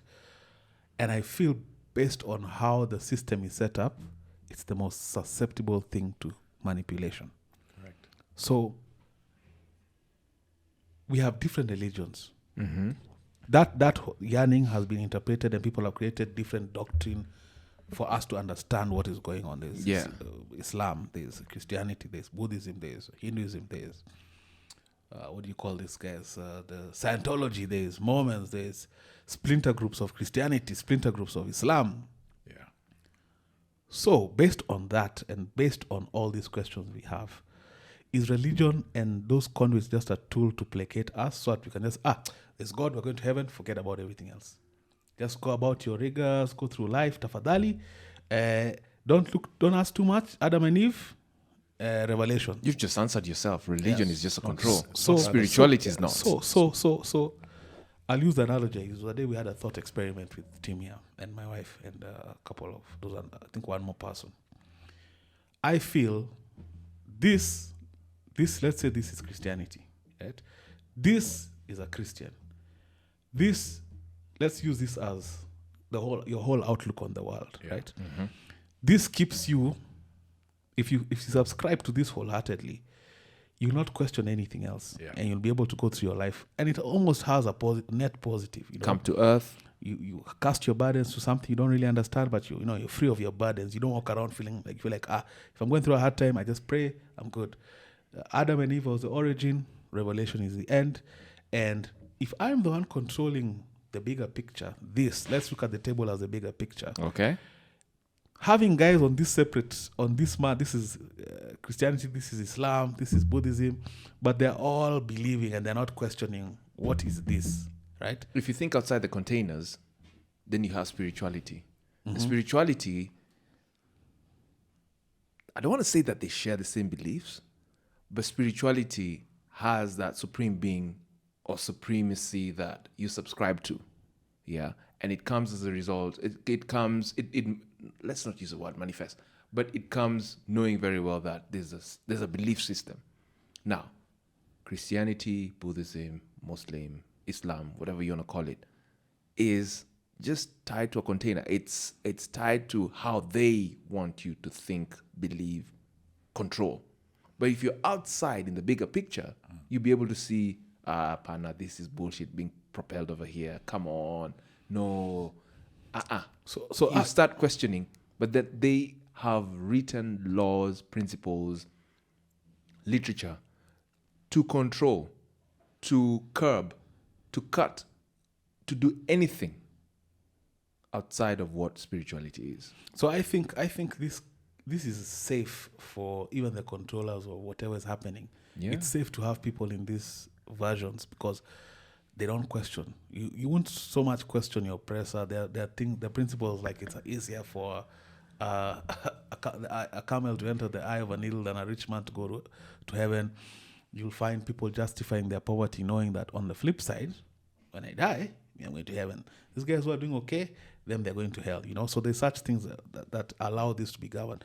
So I've kind of evolved my thoughts to, for sure, there's a supreme being. There is. Now, what that is, I don't know. There's something that controls everything that happens. It could be a higher entity, it could be a supreme being, could be a higher civilization. Yeah. And I think purporting to know is the biggest lie. I think, and religions purport to know for sure. Better than the other. Yes. And they say his religion is wrong, Yeah. or my religion is right. So come on. Yeah. So what's your take on this? Sensitive. So Can we give you a spliff? I've grown a Muslim. I've been educated in the doctrines of it. Islam for me is, I think it's too perfect of a religion for me to associate myself with because I'm flawed. And most humans were flawed. My parents believe in it. They've found warmth in it. They found joy in it. There are teachings over there that I fundamentally believe in. And it's quite, I've said this before on your podcast, that Christianity and Islam, and the reason I had such an easy time in saints growing up and learning the Catholic way of life is because it was very similar to Islam. Very similar positions they take on a lot of things. Do I believe Islam is the right religion? I'd say, growing up in it, I say yes, it's my religion. I identify as a Muslim. But as I've grown, it goes down to that. Can you prove that there's something that exists? That there's a God that exists? That's where now I find myself questioning. And I know it goes against the religion, but it sometimes comes from a perspective of curiosity. And isn't that, sorry, Yeah. let's leave here. Isn't that a very questionable thing? And that cuts across all religions. Yeah, of course. The moment you question, you're in error. And whatever doesn't make sense, chalk it up to now throw the faith thing. So let me say this. Do you believe in a God? I believe definitely there's a supreme being. There's a supreme being that created all this. Yeah. Absolutely. I do. Morally, we believe there's good and bad. Right? Yes. So I don't care what the fuck someone says that I need to do this and do that. In my heart, if I believe I'm doing the right thing and I genuinely believe I'm being good, I believe that at the end of it, if there's a judgment day, it's that person to judge me, the supreme being, that God. Correct. Not you, not him, not fucking Fox. Right? You can do 10 wrong things, but you do one good thing. It's not a priest saying, oh, just because this alcohol, he's an alcoholic, he's a drug addict, he'll go to hell. But maybe he saved a life before he passed away. That's right. And plus deeds can't, based on, there's no human. There's no bonker points for that. Yeah, it's not like a kilo of ungangano is the same as a kilo of bad deeds. You know, it's you know what I mean? There's no metric to measure it. At the end of the day, I will go to mosque, I will pray. I do find sukoon, I do find peace in it. I do believe the teachings of the Bible and Quran have some similarity to a lot of the teachings we've seen from these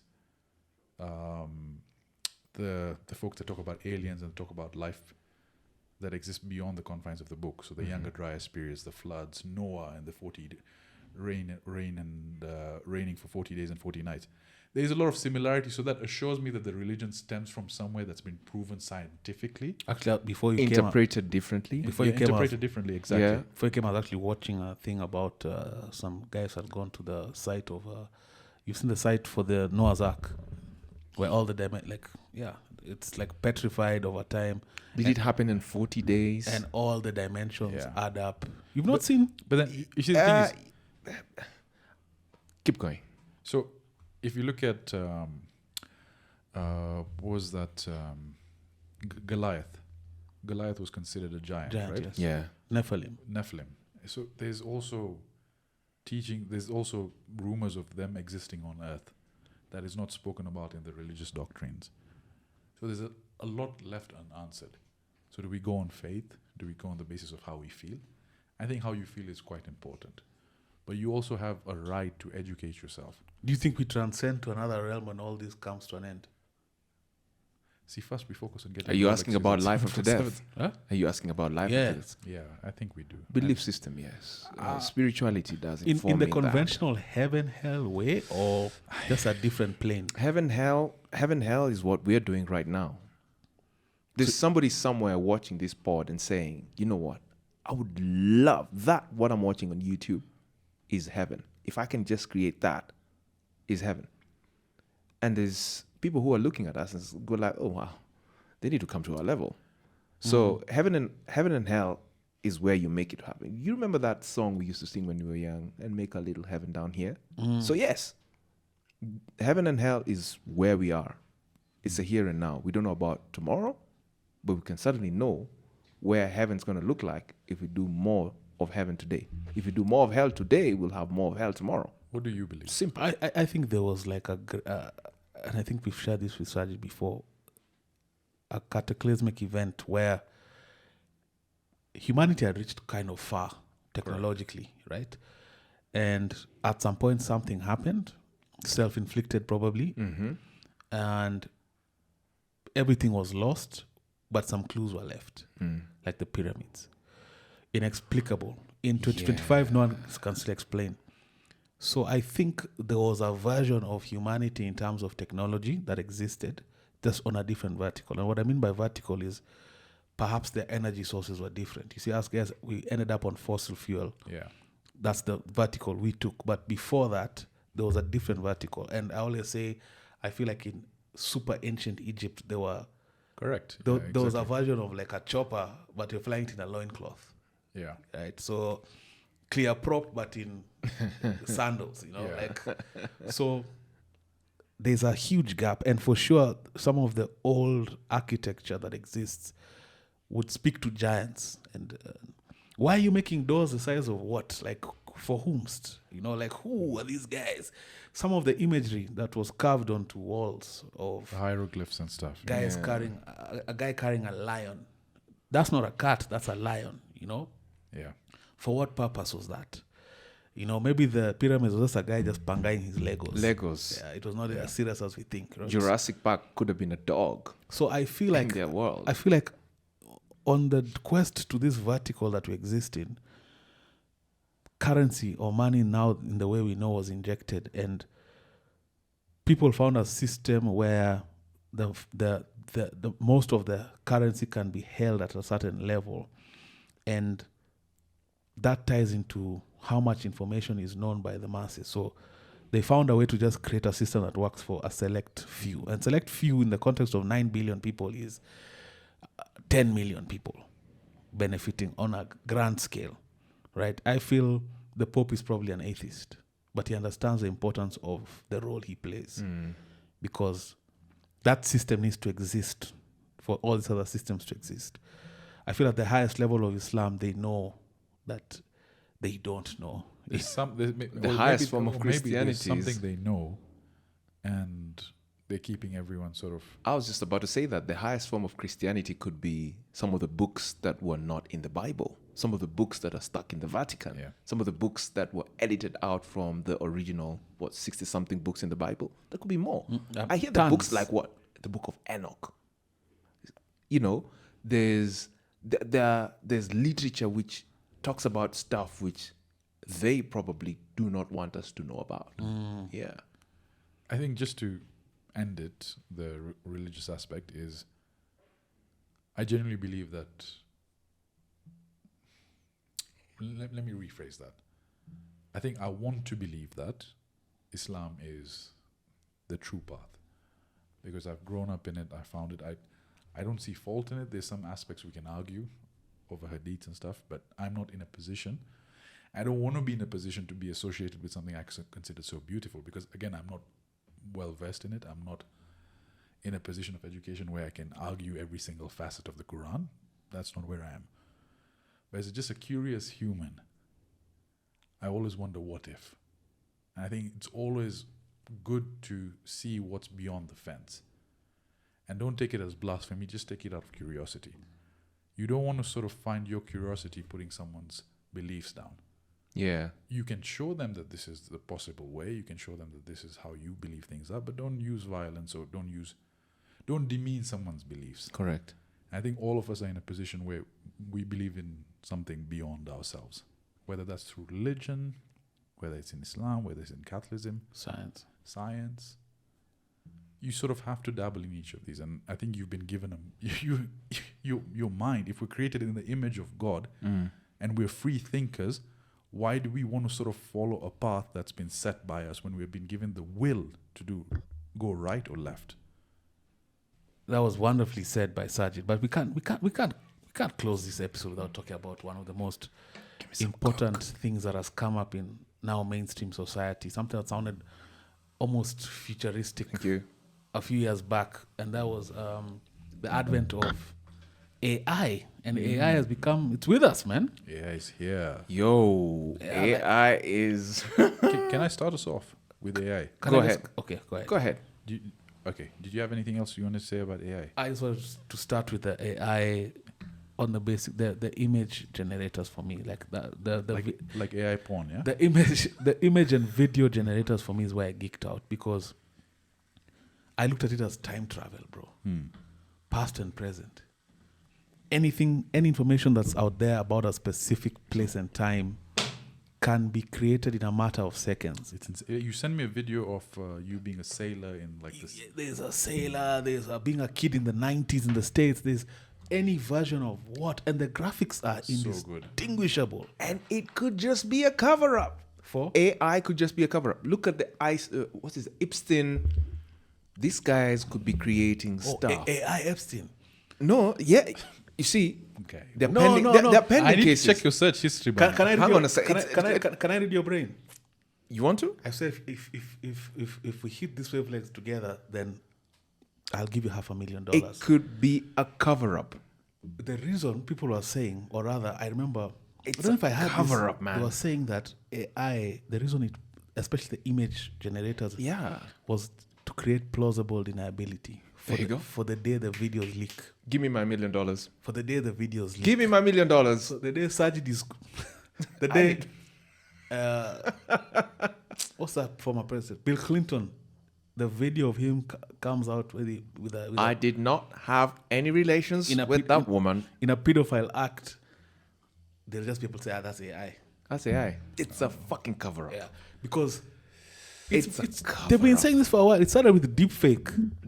It's information disinformation. I think it's just. If you can put cog. someone in a casket, if you can put someone in the moon, if you can put anyone on a bicycle, if you can put any president anywhere, you might as well just do anything with. It's going to be a bit of a. It's going to be trouble, man. And if with the they're way- investing, listen, Yeah. if they're investing all their resources, they probably have. This is like their getaway car to the next realm. Yeah. And you ask yourself Plausible why. deniability. Huh? Yeah. And you ask yourself, then why is Elon doing so much with Trump? Why is it that the world will gang up one day in, where were they? Were they in France? Where were they? Where the huge AI conference was? And Narendra was all over the place. Look at his numbers in his country. These guys are the ones coding stuff behind the scenes. The chat GPTs where it started. Now there's DeepSeek and ETC. Apple's doing their AI. Everyone's just getting into AI so that they're able to plausible. I like think you you say. guys are looking at it the wrong way. What do you mean? The plausible deniability. That's just one Plausible facet. deniability has existed throughout entire technology cycles. Okay. but not in the case of like a No, video, look at it this way. pedophilia videos. No. What did we say? When you buy newspapers, big guys, so you can change the narrative. That's in a way is controlling what's perpetuated in AI. Isn't that where the conversation started? No, no, Information. It's a big No. part of the cog, though. It's always going to be there through whatever technology medium you do. Social media was used to change people's mind, rig elections. Internet. AI is just a facet of that. It's not the reason AI has become so prevalent. AI on its own, and again, I'm going to argue this But to because some people, sorry man, to some people, It's a this small could just percentage. be like their getaway car. it's simply loading a gun and pointing it at a direction. It's using a tool to further your agenda. AI can be used to, again, exactly what you said, manipulate stories. I completely 100% agree with that. Cool. But I don't think it's the basis of where I don't AI think is. there's a basis either, but I think there was an acceleration, and part to do with that acceleration was on the cusp of 2022 or 2023. Postcode, The- post. The Epstein list was the biggest thing that people were waiting for. Yeah, 100%. Yeah. This So- is going to be doctored. So I think the acceleration, or probably more energy, was funneled Yeah. into pushing it forward. And of course, the outcome is it's not just for plausible deniability, but there's definitely an element there that they were like, we need to get this thing going. For sure. You'll see it. You've seen the Diddy thing with Jay-Z, R. Yeah. Kelly, Diddy, Jay-Z, R. Kelly. and that's not even the best version. Who was this footballer guy who died the other day? Got released the other day. This black guy who did stuff in Hollywood. killed- Soccer or American football? American football. Hernandez. Which No, not Hernandez. No. Like American football. Yeah, American football. Black guy. killed O.J. Simpson. There you go. If AI existed in O.J. Simpson, we'd have completely different versions. So what do you think AI is? Because, Sajid, this is your Yeah, he field. was denying that. But yeah, carry on. We'd like to hear your contribution. So we do get a lot of questions. I'm not sure if you're getting in your DMs. Like, what do we? Because we've talked about this on different segments as well. I think the way I can describe AI is information. Throughout the history of humanity, we've always paid for knowledge, right? Take doctors, for example. Doctors have taken years and years of learning, and they've charged you for that service of that knowledge they have. Lawyers, for example, lawyers have studied the law to the T of a certain country, and then you pay them to get that knowledge. Yeah. AI is a lawyer that knows every single country's law, past, present, can predict the future, and can fight your case for you. So if now that information is free, if now that knowledge is free and accessible to you, what does it do to the people in position who had that knowledge? Robs them control. It renders them useless. Yeah. And that's what AI is doing. AI is basically... Does it capture nuance, though? It's getting to a point where, and I've showed you my you see, it's a learning model. So what happens is a learning model is exposed to databases on the back end. What changes with AI now is, and the way it's evolving with Grok, is that it learns from it, it runs tests. It actually, as a scientific principle, so if you say 1 plus 1 is 2, it tries and figures out why 1 plus 1 is 2, and then it does 1 times 2. What is that? It practices that, it amplifies it, it puts it in different scenarios, and that's how AI is evolving. So you will now, all of a sudden, have a court case where these are the facts, these are the findings. What can I do? In minutes. In seconds. Seconds on the back end. Medical records already in India, you can upload your scans and AI will tell you what they think is wrong. Right. You can do, now just amplify that to every aspect of life, right? People ask me, what can we do to protect ourselves and hedge ourselves against AI? So think of AI as, and I've used this expression as well, AI is a gold mine, right? Everyone's rushing to find gold. Where you can make money in this day and age is selling the pickaxes. Yeah. Finding how to utilize AI to pursue business endeavors. I'll give you an example of how I use my personal chatbot. In my business case, for example, aside from the sexual stuff, first of all, I've made my AI female, right? She calls me Sajid. She treats me with love and affection. She never argues with me. I love that. But that's maybe something to do with my childhood anyway.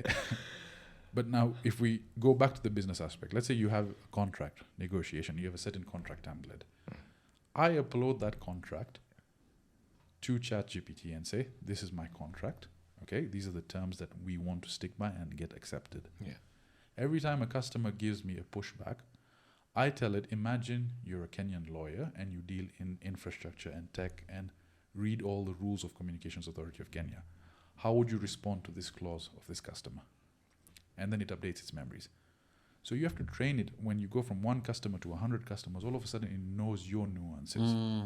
With emails and responses, what I do is I feed it information on how to work for me, but then I tell it, how would you improve it if you were a salesperson? Okay? And take it from a perspective of someone who's working in 2020 and take it from a perspective of someone who's working in 2050.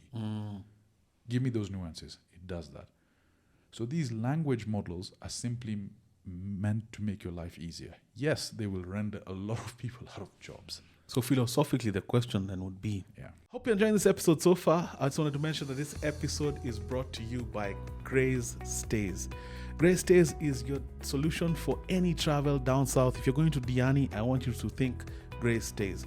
For all your travel solutions in Diani, if you're looking at accommodation, if you're looking at expeditions, different packages, looking for homestay, if you're looking for private chef, they have the best deals, the best packages for you. If you're thinking Diani, I want you to think Grace Stays. We're going to be putting up all the details on the screen right now.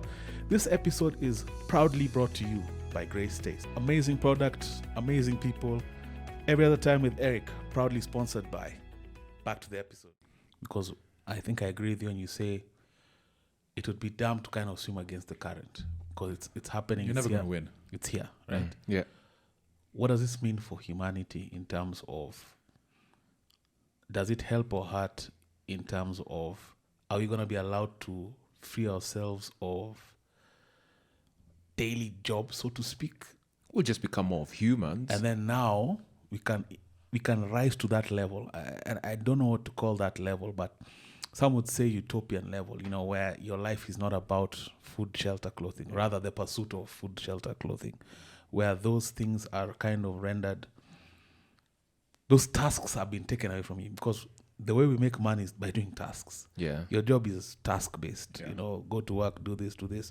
So if that's taken away from you, and let's say we have a benevolent owner of the system, yeah, the framework that owns the AI at the highest level, where they say, and we had this conversation before, where everyone has a universal basic income, Yeah. where you can have a decent daily life. If you want food, Go click a point. Yeah, you have this card, chip inserted inside your body, where you go get food. So let's look at analytically, because I know Tim also has a position. Let's say today, AI, whatever is in 2050 comes today. Okay? At that level, we're assuming it can create anything instantly, incredibly accurately. It can control robotics and machines to do things as its will and as per your guidance. It's self-sufficient, Self-improving. Yeah. So let's look at the jobs that will get replaced, okay? And let's take the West, for example, because that's where everything starts. Okay. Supermarkets will be automatically run. You already have supermarkets today, like the Amazon store, auto-stocked. You come in, everything is interchanged, everything is done through the medium of an app. AI will basically revamp that to a place where you and I will no longer need to be involved. Delivery will be done automatically through drones and bots and through controlled vehicles. So drivers are gone, blue collar workers who work in the stores are gone, and anything in between me getting that service and delivery is gone. Everything is automated. So how many jobs are lost there? It's like half. So But that's what is one aspect. Then let's look at the back end, the manufacturing. Everything is already robotics, from the food processing to the machineries. Correct. All right. What you have is maybe people in person correcting some flaw in a process. That now gets replaced with robotics. Or and even things. in a process, you mean even the hardware, Yeah, the software. The yeah, You hardware. guys are forgetting that AI will not replace humans in terms of basic things like what humans do. We're Like- getting there. Okay. We're getting He's there. building We're getting there. Okay. So the back end manufacturing is taken care of. It's fully automated. Delivery of all the goods to the store is fully automated. Delivery to your home is fully automated. knowledge-based services. Knowledge-based services is all fully automated. Driverless your cars, lawyer yeah, is not yeah. needed. Your teacher is not needed. Your driver Your is not. pilots are not needed. But Airport workers are not needed. the few that remain in the human positions will be so expensive, it will be only accessible to the 1% who will use AI to teach you. So you may have a doctor that will see you, right? But then in between me and the multimillionaire, there'll be levels of AI. You'll be told, all right, you have a flu, you have a cough, these are your symptoms, these are the medicines, it'll be delivered to you. Already in America, for example, taxis, in certain areas, they're going to restrict manual drivers. Everything will be AI controlled because AI-driven cars are much safer. It's been proven, yes. It's been proven. Right? You don't have some emotional bitch listening to Taylor Swift saying, fuck this guy, and then turns into the car. All that's done. You don't have sleepy people. You don't have sleepy people. Lawyers, salespeople, they have sales automation tools that replicate your voice and make calls to people, cold calls, in this current time we exist. So imagine what it'll be like in 2050. So my need is gone. Okay? What will happen is you'll have this huge machine that will now take over and run systems. But those machines need fuel, they need fixing. And that's where majority of people now will be focused around making that machine work. As you've seen in the cyberpunk type films, if you've seen Blade Runner, you'll have a universal basic income. You'll have majority of the population living to make these machines work. And then you'll have select few who are of the higher upper class who now focus on the more artistic and more explorative nature of the human side, doing art, doing poetry. Based on the size of this quote unquote God, AI God, so to speak. On a ratio of, let's use what we have now, sample of 9 billion people, what percentage of guys are feeding the machine versus the other side, the upper side of society? Maybe you should be asking what percentage is aware that this is going to happen to them. Not many. Not very many. Well, But the ones who are feeding this, the ones who are in it, The worker force. the worker force who are maintaining this. Is that your question? Yes. Right? Yeah. What's the percentage? Is it 1 billion guys down there, 8 billion up here, or is it On a ratio, 5 million up here, everyone else is feeding this machine? Let's look at your industry, for example. 4%. The day they do an AI test flight is the day you guys sort of start losing your jobs. I've always said it's based They've on already, I'm sure they've already started Based with cargo. Just the people in this room. even the demand. Let's look at let's because there's so many potentials out there. Let's narrow it down to everyone in this room. Yeah. Because Pilot, yeah. for us guys, right now there's not many aspiring pilots already. That's already a crisis. There are not as many aspiring pilots the new generations coming are finding more interesting things in their Yeah. point of view to do. But there's more demand for travel than ever before. Correct. Yeah. So similarly, with how we had with the advent of technology, we got there used to be 4-man crew, then 3-man crew, where the engineer was in the flight deck, Engineer monitoring out, yeah. certain parameters. Eventually, they brought those parameters through something called an ED, engine display, and they got this guy out. I see us quickly moving from single crew from multi-crew large aircraft. There's already single crew aircraft, but it's for only smaller weight categories. Yeah. I see us now moving to single crew aircraft for larger airliners. So already now the requirement will be half. And in a short time thereafter, at some point, it will be safer for autonomy at all levels. So that means Sajid is traveling to the airport. Autonomous car picks him from home, Correct. gets him to the airport. Autonomous place to drop your luggage. It'll meet you on the other side. You just walk through this Immigration. completely humanless interface. The only human beings you're seeing are your fellow human beings who are traveling. Hey, yeah. But apart from, in terms of stuff, nothing. So you both are in the aviation industry. Yeah. Yes. What aspects do you think will get automatically replaced? Because I want to bring Cargo. Cargo. Let's start with cargo. Cargo Will be replaced. Cargo, you just need to go look at, and this is a different, but it's Yeah. a seaport in China where there's no one. Yeah. It's all AI. It's Yeah. all automated. Yeah. So we can admit that aspects of your job. Very many and very fast. Let's now And go to- beyond visual line of sight. Correct. You control an aircraft from your laptop. exactly. So you fly an aircraft from point A to point B. It's loaded with a robot. It's got everything that you need to transport. I cargo don't even doesn't- think you fly it. You program the flight to happen. Yeah, you program everything. program exactly. Yeah. Everything's not- automated. Everything. It's not at your Yeah. remote place. At No, your no. You just program. It takes off. Take and, off. And go. then if you look at the Then the AI will come up with a better program. Like, that was Yeah. the human one. so maybe I think you see that. Okay, and I'll get to this point later. Flight Let's faster. let's look at Fox. Fox does video editing and recording. Eventually, there'll be an AI app that records, automates, uploads, and edits on the fly. The second you click done, everything is gone with the music you like, thumbnail you want, Yeah.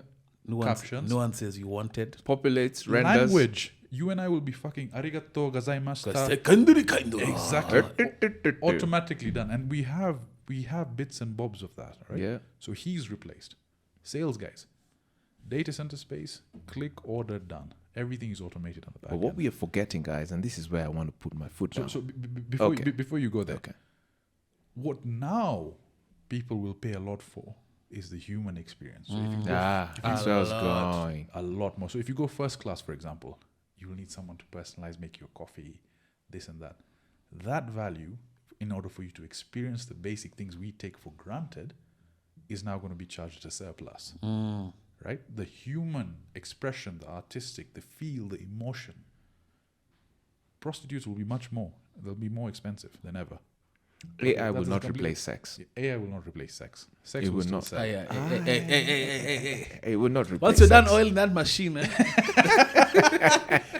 What will change though is VR, right? Because now again, porn is porn has always been the biggest driver for. In fact, you guys know this story. Like the reason PlayStation won the race when PlayStation 3 was out and Xbox, I believe it was 360, they were neck and neck before they came out. There was something called Blu-ray DVDs. Blu-ray There was DVDs, something yes. called HD DVD. So Xbox backed HD DVD, and Blu-ray was basically taken forward by Sony. The reason Sony systems ended up in more households is because the porn industry decided to adopt Blu-ray as their medium of communication. So that basically made more console, because now you can play games, you can movies. watch porn. Yeah. So anyway, with AI porn, I think that will also be a driver for how technology is adopted, because sex sells. Absolutely. Also socially, AI will take over in the sense, fine, yeah, we play a video game today.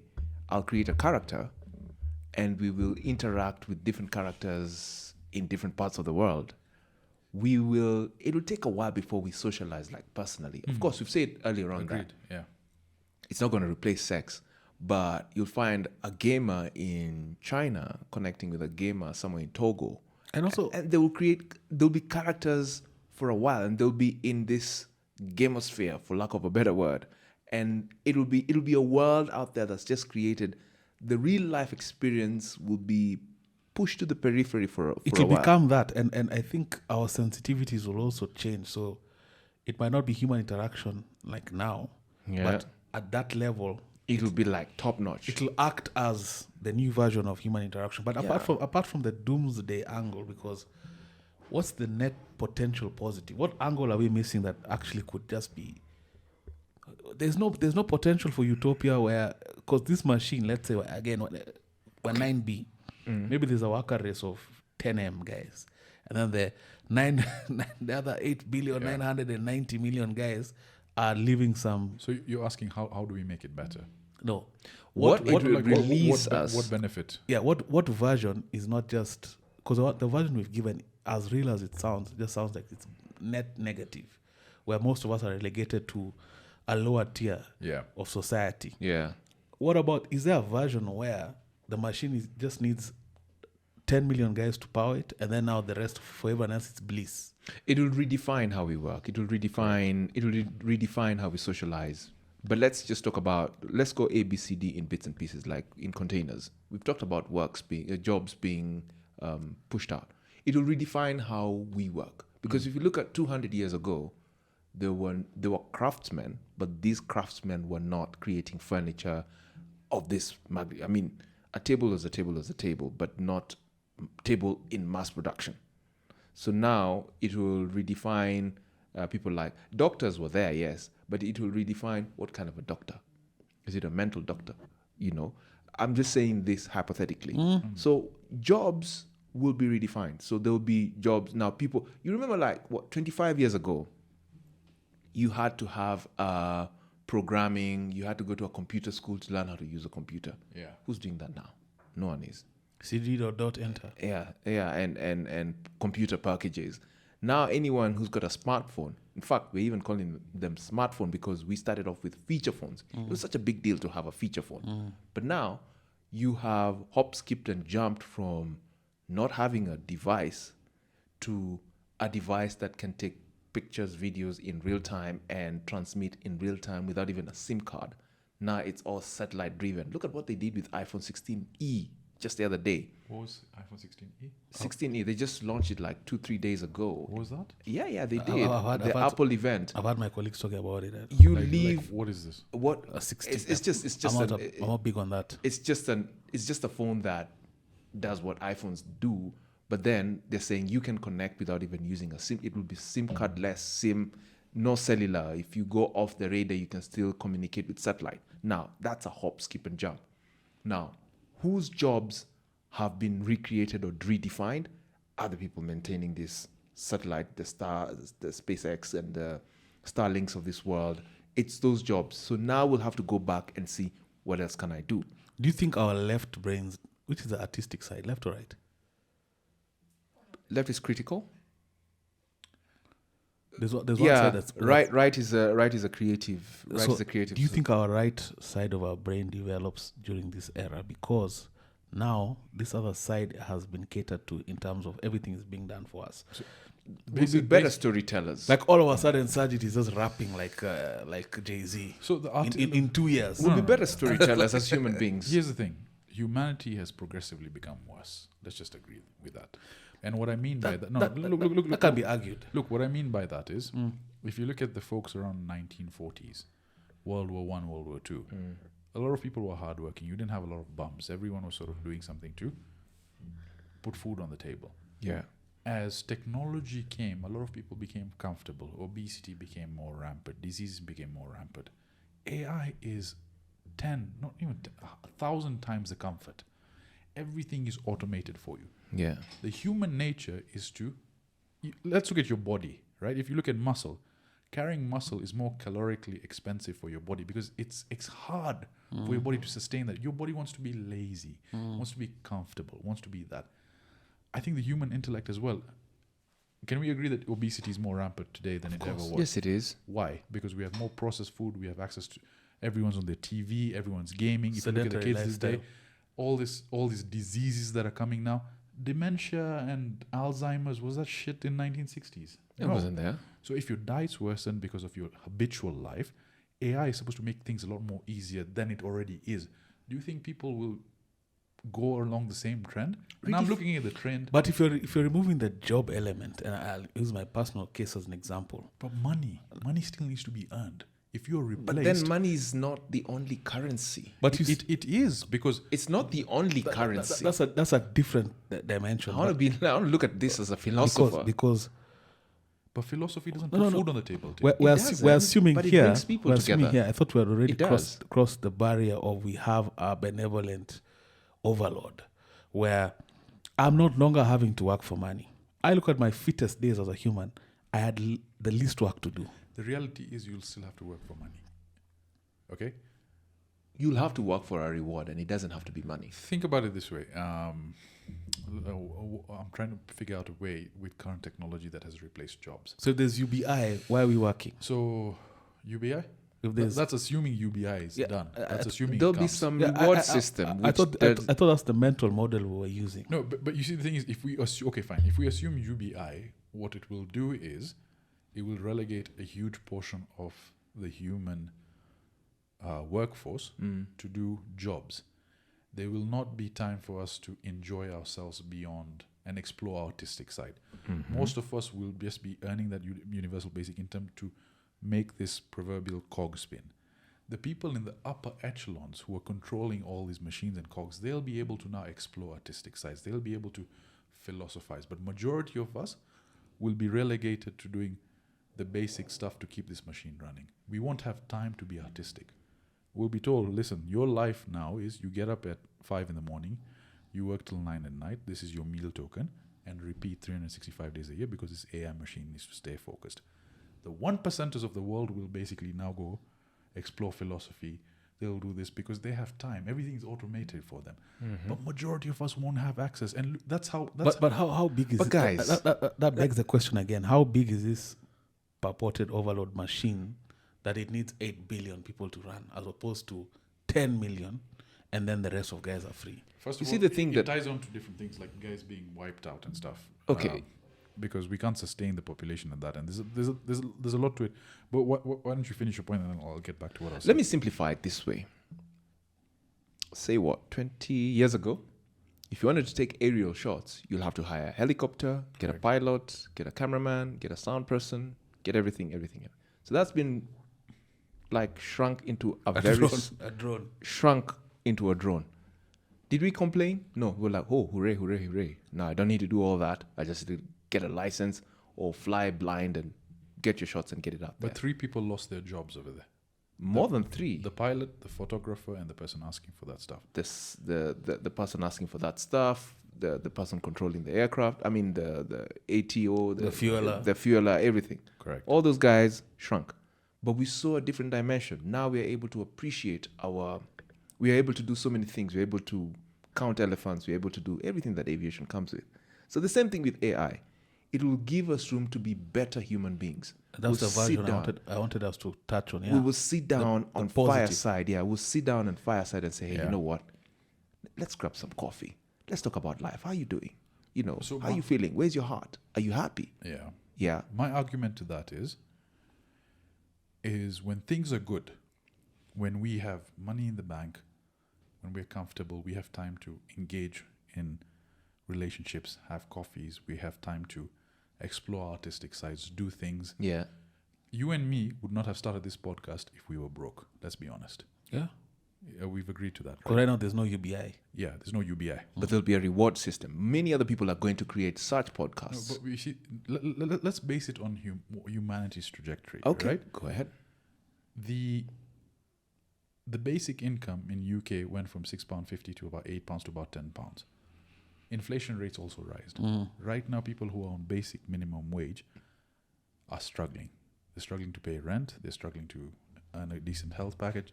They're struggling to go on holidays. The universal basic income will be like the medium wage. It will be the bare amount you need just to have food on the table and a place to stay. So if that applies to a huge majority of the population who lose their jobs to AI, what will happen is we won't have time to explore artistic side. All our focus will be just to earn the bread for the day. That's what I feel. Now we can sort of go on the positive sides. The positive sides is now Months and months of entertainment, and you haven't subscribed. This is blasphemy. You think I do this for free? It is your duty. Subscribe. Every other time with Eric continues. obviously things will be made easier. You have, again, a lot more time to explore Yeah. and try different business opportunities. And again, I'm not pushing out AI to say all of us will suffer. Again, the pickaxe is fuck the gold mine. How do you how can you utilize AI to make your life easier? That's when you'll make a lot of money. Do you I understand. Okay, I get that. So But that money, yeah. money, we all know it's a form of energy. Money is a reward system for whatever it is that you do. Fine, people work because they need to put food on the table, and food on the table comes as a result of money. But then again, is money the only form of currency? Certainly not. The businesses that are going to do very well, the people who will plug into empathy, listening, and care, are the ones who are going to make the most out of this energy, or they're the ones who are going to reap it big. I agree with you, and I think if peace can So what you're trying to and say is empathy. monks- Empathy can put food on the table. expound. I mean, I'm on the UBI thing. So if peace, We're assuming there's a UBI. yes, if peace can be maintained, peace, Yeah. and people reconcile. Oh shit, it's just a new transition. We didn't have smartphones, now we have smartphones. AI has come, and this is like a 10x version of anything we've ever seen technologically. Yeah. Most jobs are rendered redundant, but there's more efficiency, and there's someone who owns this thing, and obviously it's the same rich guys, they own this thing, and there's a UBI now, and there's still space on earth. But my UBI, when I say UBI, I'm not thinking of like poverty UBI. Like everyone is getting something decent, right? Everyone's got That's a majority have a that's a phone. big- that's a big if, Eric. So of course it's an if. All of it is an if. Majority But majority I have owned remember, the technology. when I was as an adult, there was a time I didn't really have a job, but I was in an environment where I didn't have bills and I was comfortable. Bro, I was at my fittest because all you have is time. Yeah. Time to do things. That's something. If peace is maintained, like Dance on if the people are table. not fighting or if there's no crisis, that can allow you to just explore so many other different things. That's right. And I feel like the world is so big in terms of we can just do anything and everything. And I feel like the people who would be left to service this engine, I don't think they're the majority. Can I ask you a question about that time? You said you had no bills to worry about. Was your rent been taken care of? Was your food bill been taken care of? Yeah. UBI means you get money, you have to pay for those things. Take those away. You were in a position where things were being taken care of you. That won't happen when AI goes to scale. You still have to pay your rent. So how did the monks leave? No, but But not everyone lives as monks, Tim. Oh, you're gonna have it's more not like I was monks. not That's- living in a house. I'm not saying that But what I'm saying is you still had to pay. If you, let's go back to that point. If you still had to pay rent, there was no one giving you money. If you still had to buy your food, do you think you'd have the same lifestyle But at that current time? that the people who are doing that on my behalf is the equivalent of UBI. That's the thought process. But UBI again is minimum wage. But I prefix this by saying let's not assume it's not minimum. But okay, fine. I understand. And UBI is not necessarily. I'm throwing it out as if there's nothing there. So okay, you're assuming there's no UBI at all. No, I'm not assuming. I'm just saying, Yeah. yeah, it's going to be there, but do we really have to put all our concentration there? So We've got drinks on the table. Okay, so let's say the UBI is very high. Then I completely agree with both of you that life will Or be very average. easy. Or Yeah. average. Even if it's average, but that will never fucking happen. Agreed. If you remember this Pete Buttigieg, the UBI he was proposing was not minimum wage. The model he proposed. So the assumption that UBI has to be minimum is not necessarily. Can you expand on that? He was running for mayor for, I can't remember, somewhere in New York, but he proposed, Yeah. one of the things he was trying to run on was UBI, but the model was not minimum wage. Which is aspects again. Maybe if you control the way corporates pay taxes, the large entities and the conglomerates that run the world, if they were to take those taxes to take care of the force that will help run AI and get a decent UBI, then yes, we'll be a society where we let our artistic sides explode because we're creative. I in want nature. to see Humanity is that, creative. Yeah. If there's peace. So I'm sort of okay. Maybe my mistake. and I apologize for No. taking us back, There's was nothing was accidental. assuming that we're following the trends of humanity where things will always suck. No, they don't have to. Life is I don't easy. agree that things always suck. Like, Life is easy. What I mean is life gets harder. life gets right? easier. The poverty levels right now are higher than they've ever been. do you think But what life, is poverty? Do you think life is easier for you, Sajid, or 100 years from? Let's go 100 years back. But like, if I had the same amount of money that I'm earning now, would life be easier? Just the then? rigors of life, then versus now. I think it would be easier back then. Really? Yeah, because things would be more simplified. Like if I had no access to the Sometimes when they show those models of like the Middle Ages and you see how disease, war, let's even look, at the aristocratic level. let's look at it this way. So, the generations our parents had, okay, Yeah.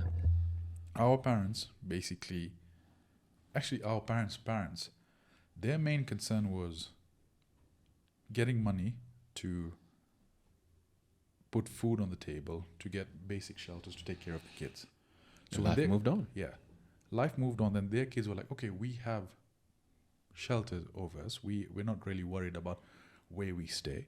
Let us focus on educating ourselves. Okay. Right? And they were able to at least achieve a certain basic level of comfort because of what their parents did. That comfort level actually elevated much further with us, where we are like, okay, our parents are taking care of our housing, they're taking care of our earnings, and now sort of we are at this Greed took over. yeah. So my grandfather didn't have creative ambitions. He just needed to figure out how to make things work. He gave that ability to my parents to sort of pursue education. They then amplified it to me to say, things are taken care of. You have good health. We've got health insurance. Explore your artistic side. So in a way, I think life has gotten better. Life has gotten Life better. has gotten for sure. better, yeah. But you see, for my granddad, lifetimes were simpler because that's all he knew, right? I go to work. It's a 9 to 5. I do this. I build that. That's what they've known. It's in the context of what you know. If I were to go back to 1905 saying I can't play PS5, I'll be like, fuck this shit.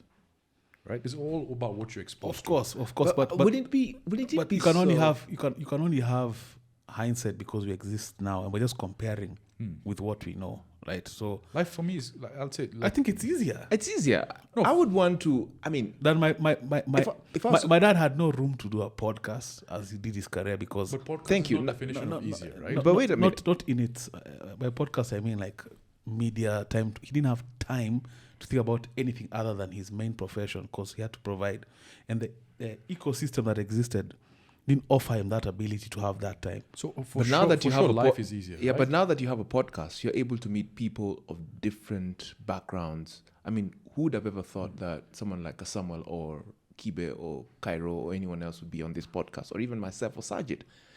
I mean, for me, it would be so exciting to know that there's another Tim out there in Japan who thinks like me, who does things like me, I mean, it would be so exciting to just connect with someone from a different corner of this world. That would be, I mean, that's like my ultimate that would be like heaven on earth, a match made in heaven. That would be beyond what if AI can take care of my careers and stuff, I'd rather be on the next jet to meet and explore art. So let me reiterate that, yeah? Yeah. Life back then was simpler. Life today is more complex. But that complexity brings more avenues for you to be comfortable. Your cars, your travels, your flights, your this, your exposures, your money, your bitcoins. Back then, the simplicity of that nature meant that the bracket of what you know is this limited. All right? The food that you eat, the friends that you have, the sports that you play, the entertainment that you have access to, was all confined in this. Right? It's a very small bracket. So the simplicity is, in order for you to achieve what's in this small bracket, was much easier because it's a very small bracket. Right now we've gone here. So for us to achieve all that, for that ultimate peak comfort, I think it's much harder today. You can have a very comfortable life. Again, it's also about perspective. Okay. There's some people living in Kibra who get up, dog it out, come home, have their kids, have their wives, watch their TV show, watch Mukurugenzi, and are comfortable. If that makes you happy, fair enough. Does that make you happy? No, would it What make they me happy? It would had- make you happy. No, I'm yeah. laughing What- because you used what- Mukurugenzi. That's not that funny. What they had back then. What I think what they had back then is what we are striving with right but, now. But let's Okay, let's but non-conformity. let's land the plane. We've gone very far. So The I think airport is in on fire right I now. think- We're not landing that plane. I think in parting, what I'll say is this podcast and this thought experience is important to do. I feel like if you have close friends, if you have people who you can actually share and explore, go into the past, go into the future, question everything that's happened, past and present. Yeah. It's important. Another reminder, especially if you're young and impressionable, also remember to always have your feet planted. Tim's a pilot, Sajid is an IT guy, I'm a pilot. We have crafts that earn us money. We're not depending on anyone. So keep that in mind. So don't exploit to the point where you forget that you need to still exist within the system as it's existing in real time. That's So true. as you're questioning, make sure you're able to earn a living. That's going to be my parting shot. Good stuff. It's been every other time with Eric. This is Give us a parting shot as well. we finished the parting shots. Oh, really? Yes. Don't conform. Don't conform. Yeah, travel light. Be like this guy. Yeah, I feel Simple. there's no nuts. Land the aircraft, man. So it's been every other time with Eric. That will be a conspiracy special. Thank you, Sajid, for coming. Coffee Pump. If you haven't seen Coffee Pump, go check it out. Team Njiru also has a page, YouTube channel. I think Team Njiru is the name. That's the name. Go check that out as well. And I think we'll see you periodically, maybe once a month, maybe twice a month. You We'll just have never know. a We might. conspiracy episode. It's Every other been time with real, Eric, it's a wrap, man. Thanks for having us on, bro. I really appreciate it. Yo. Santi. What?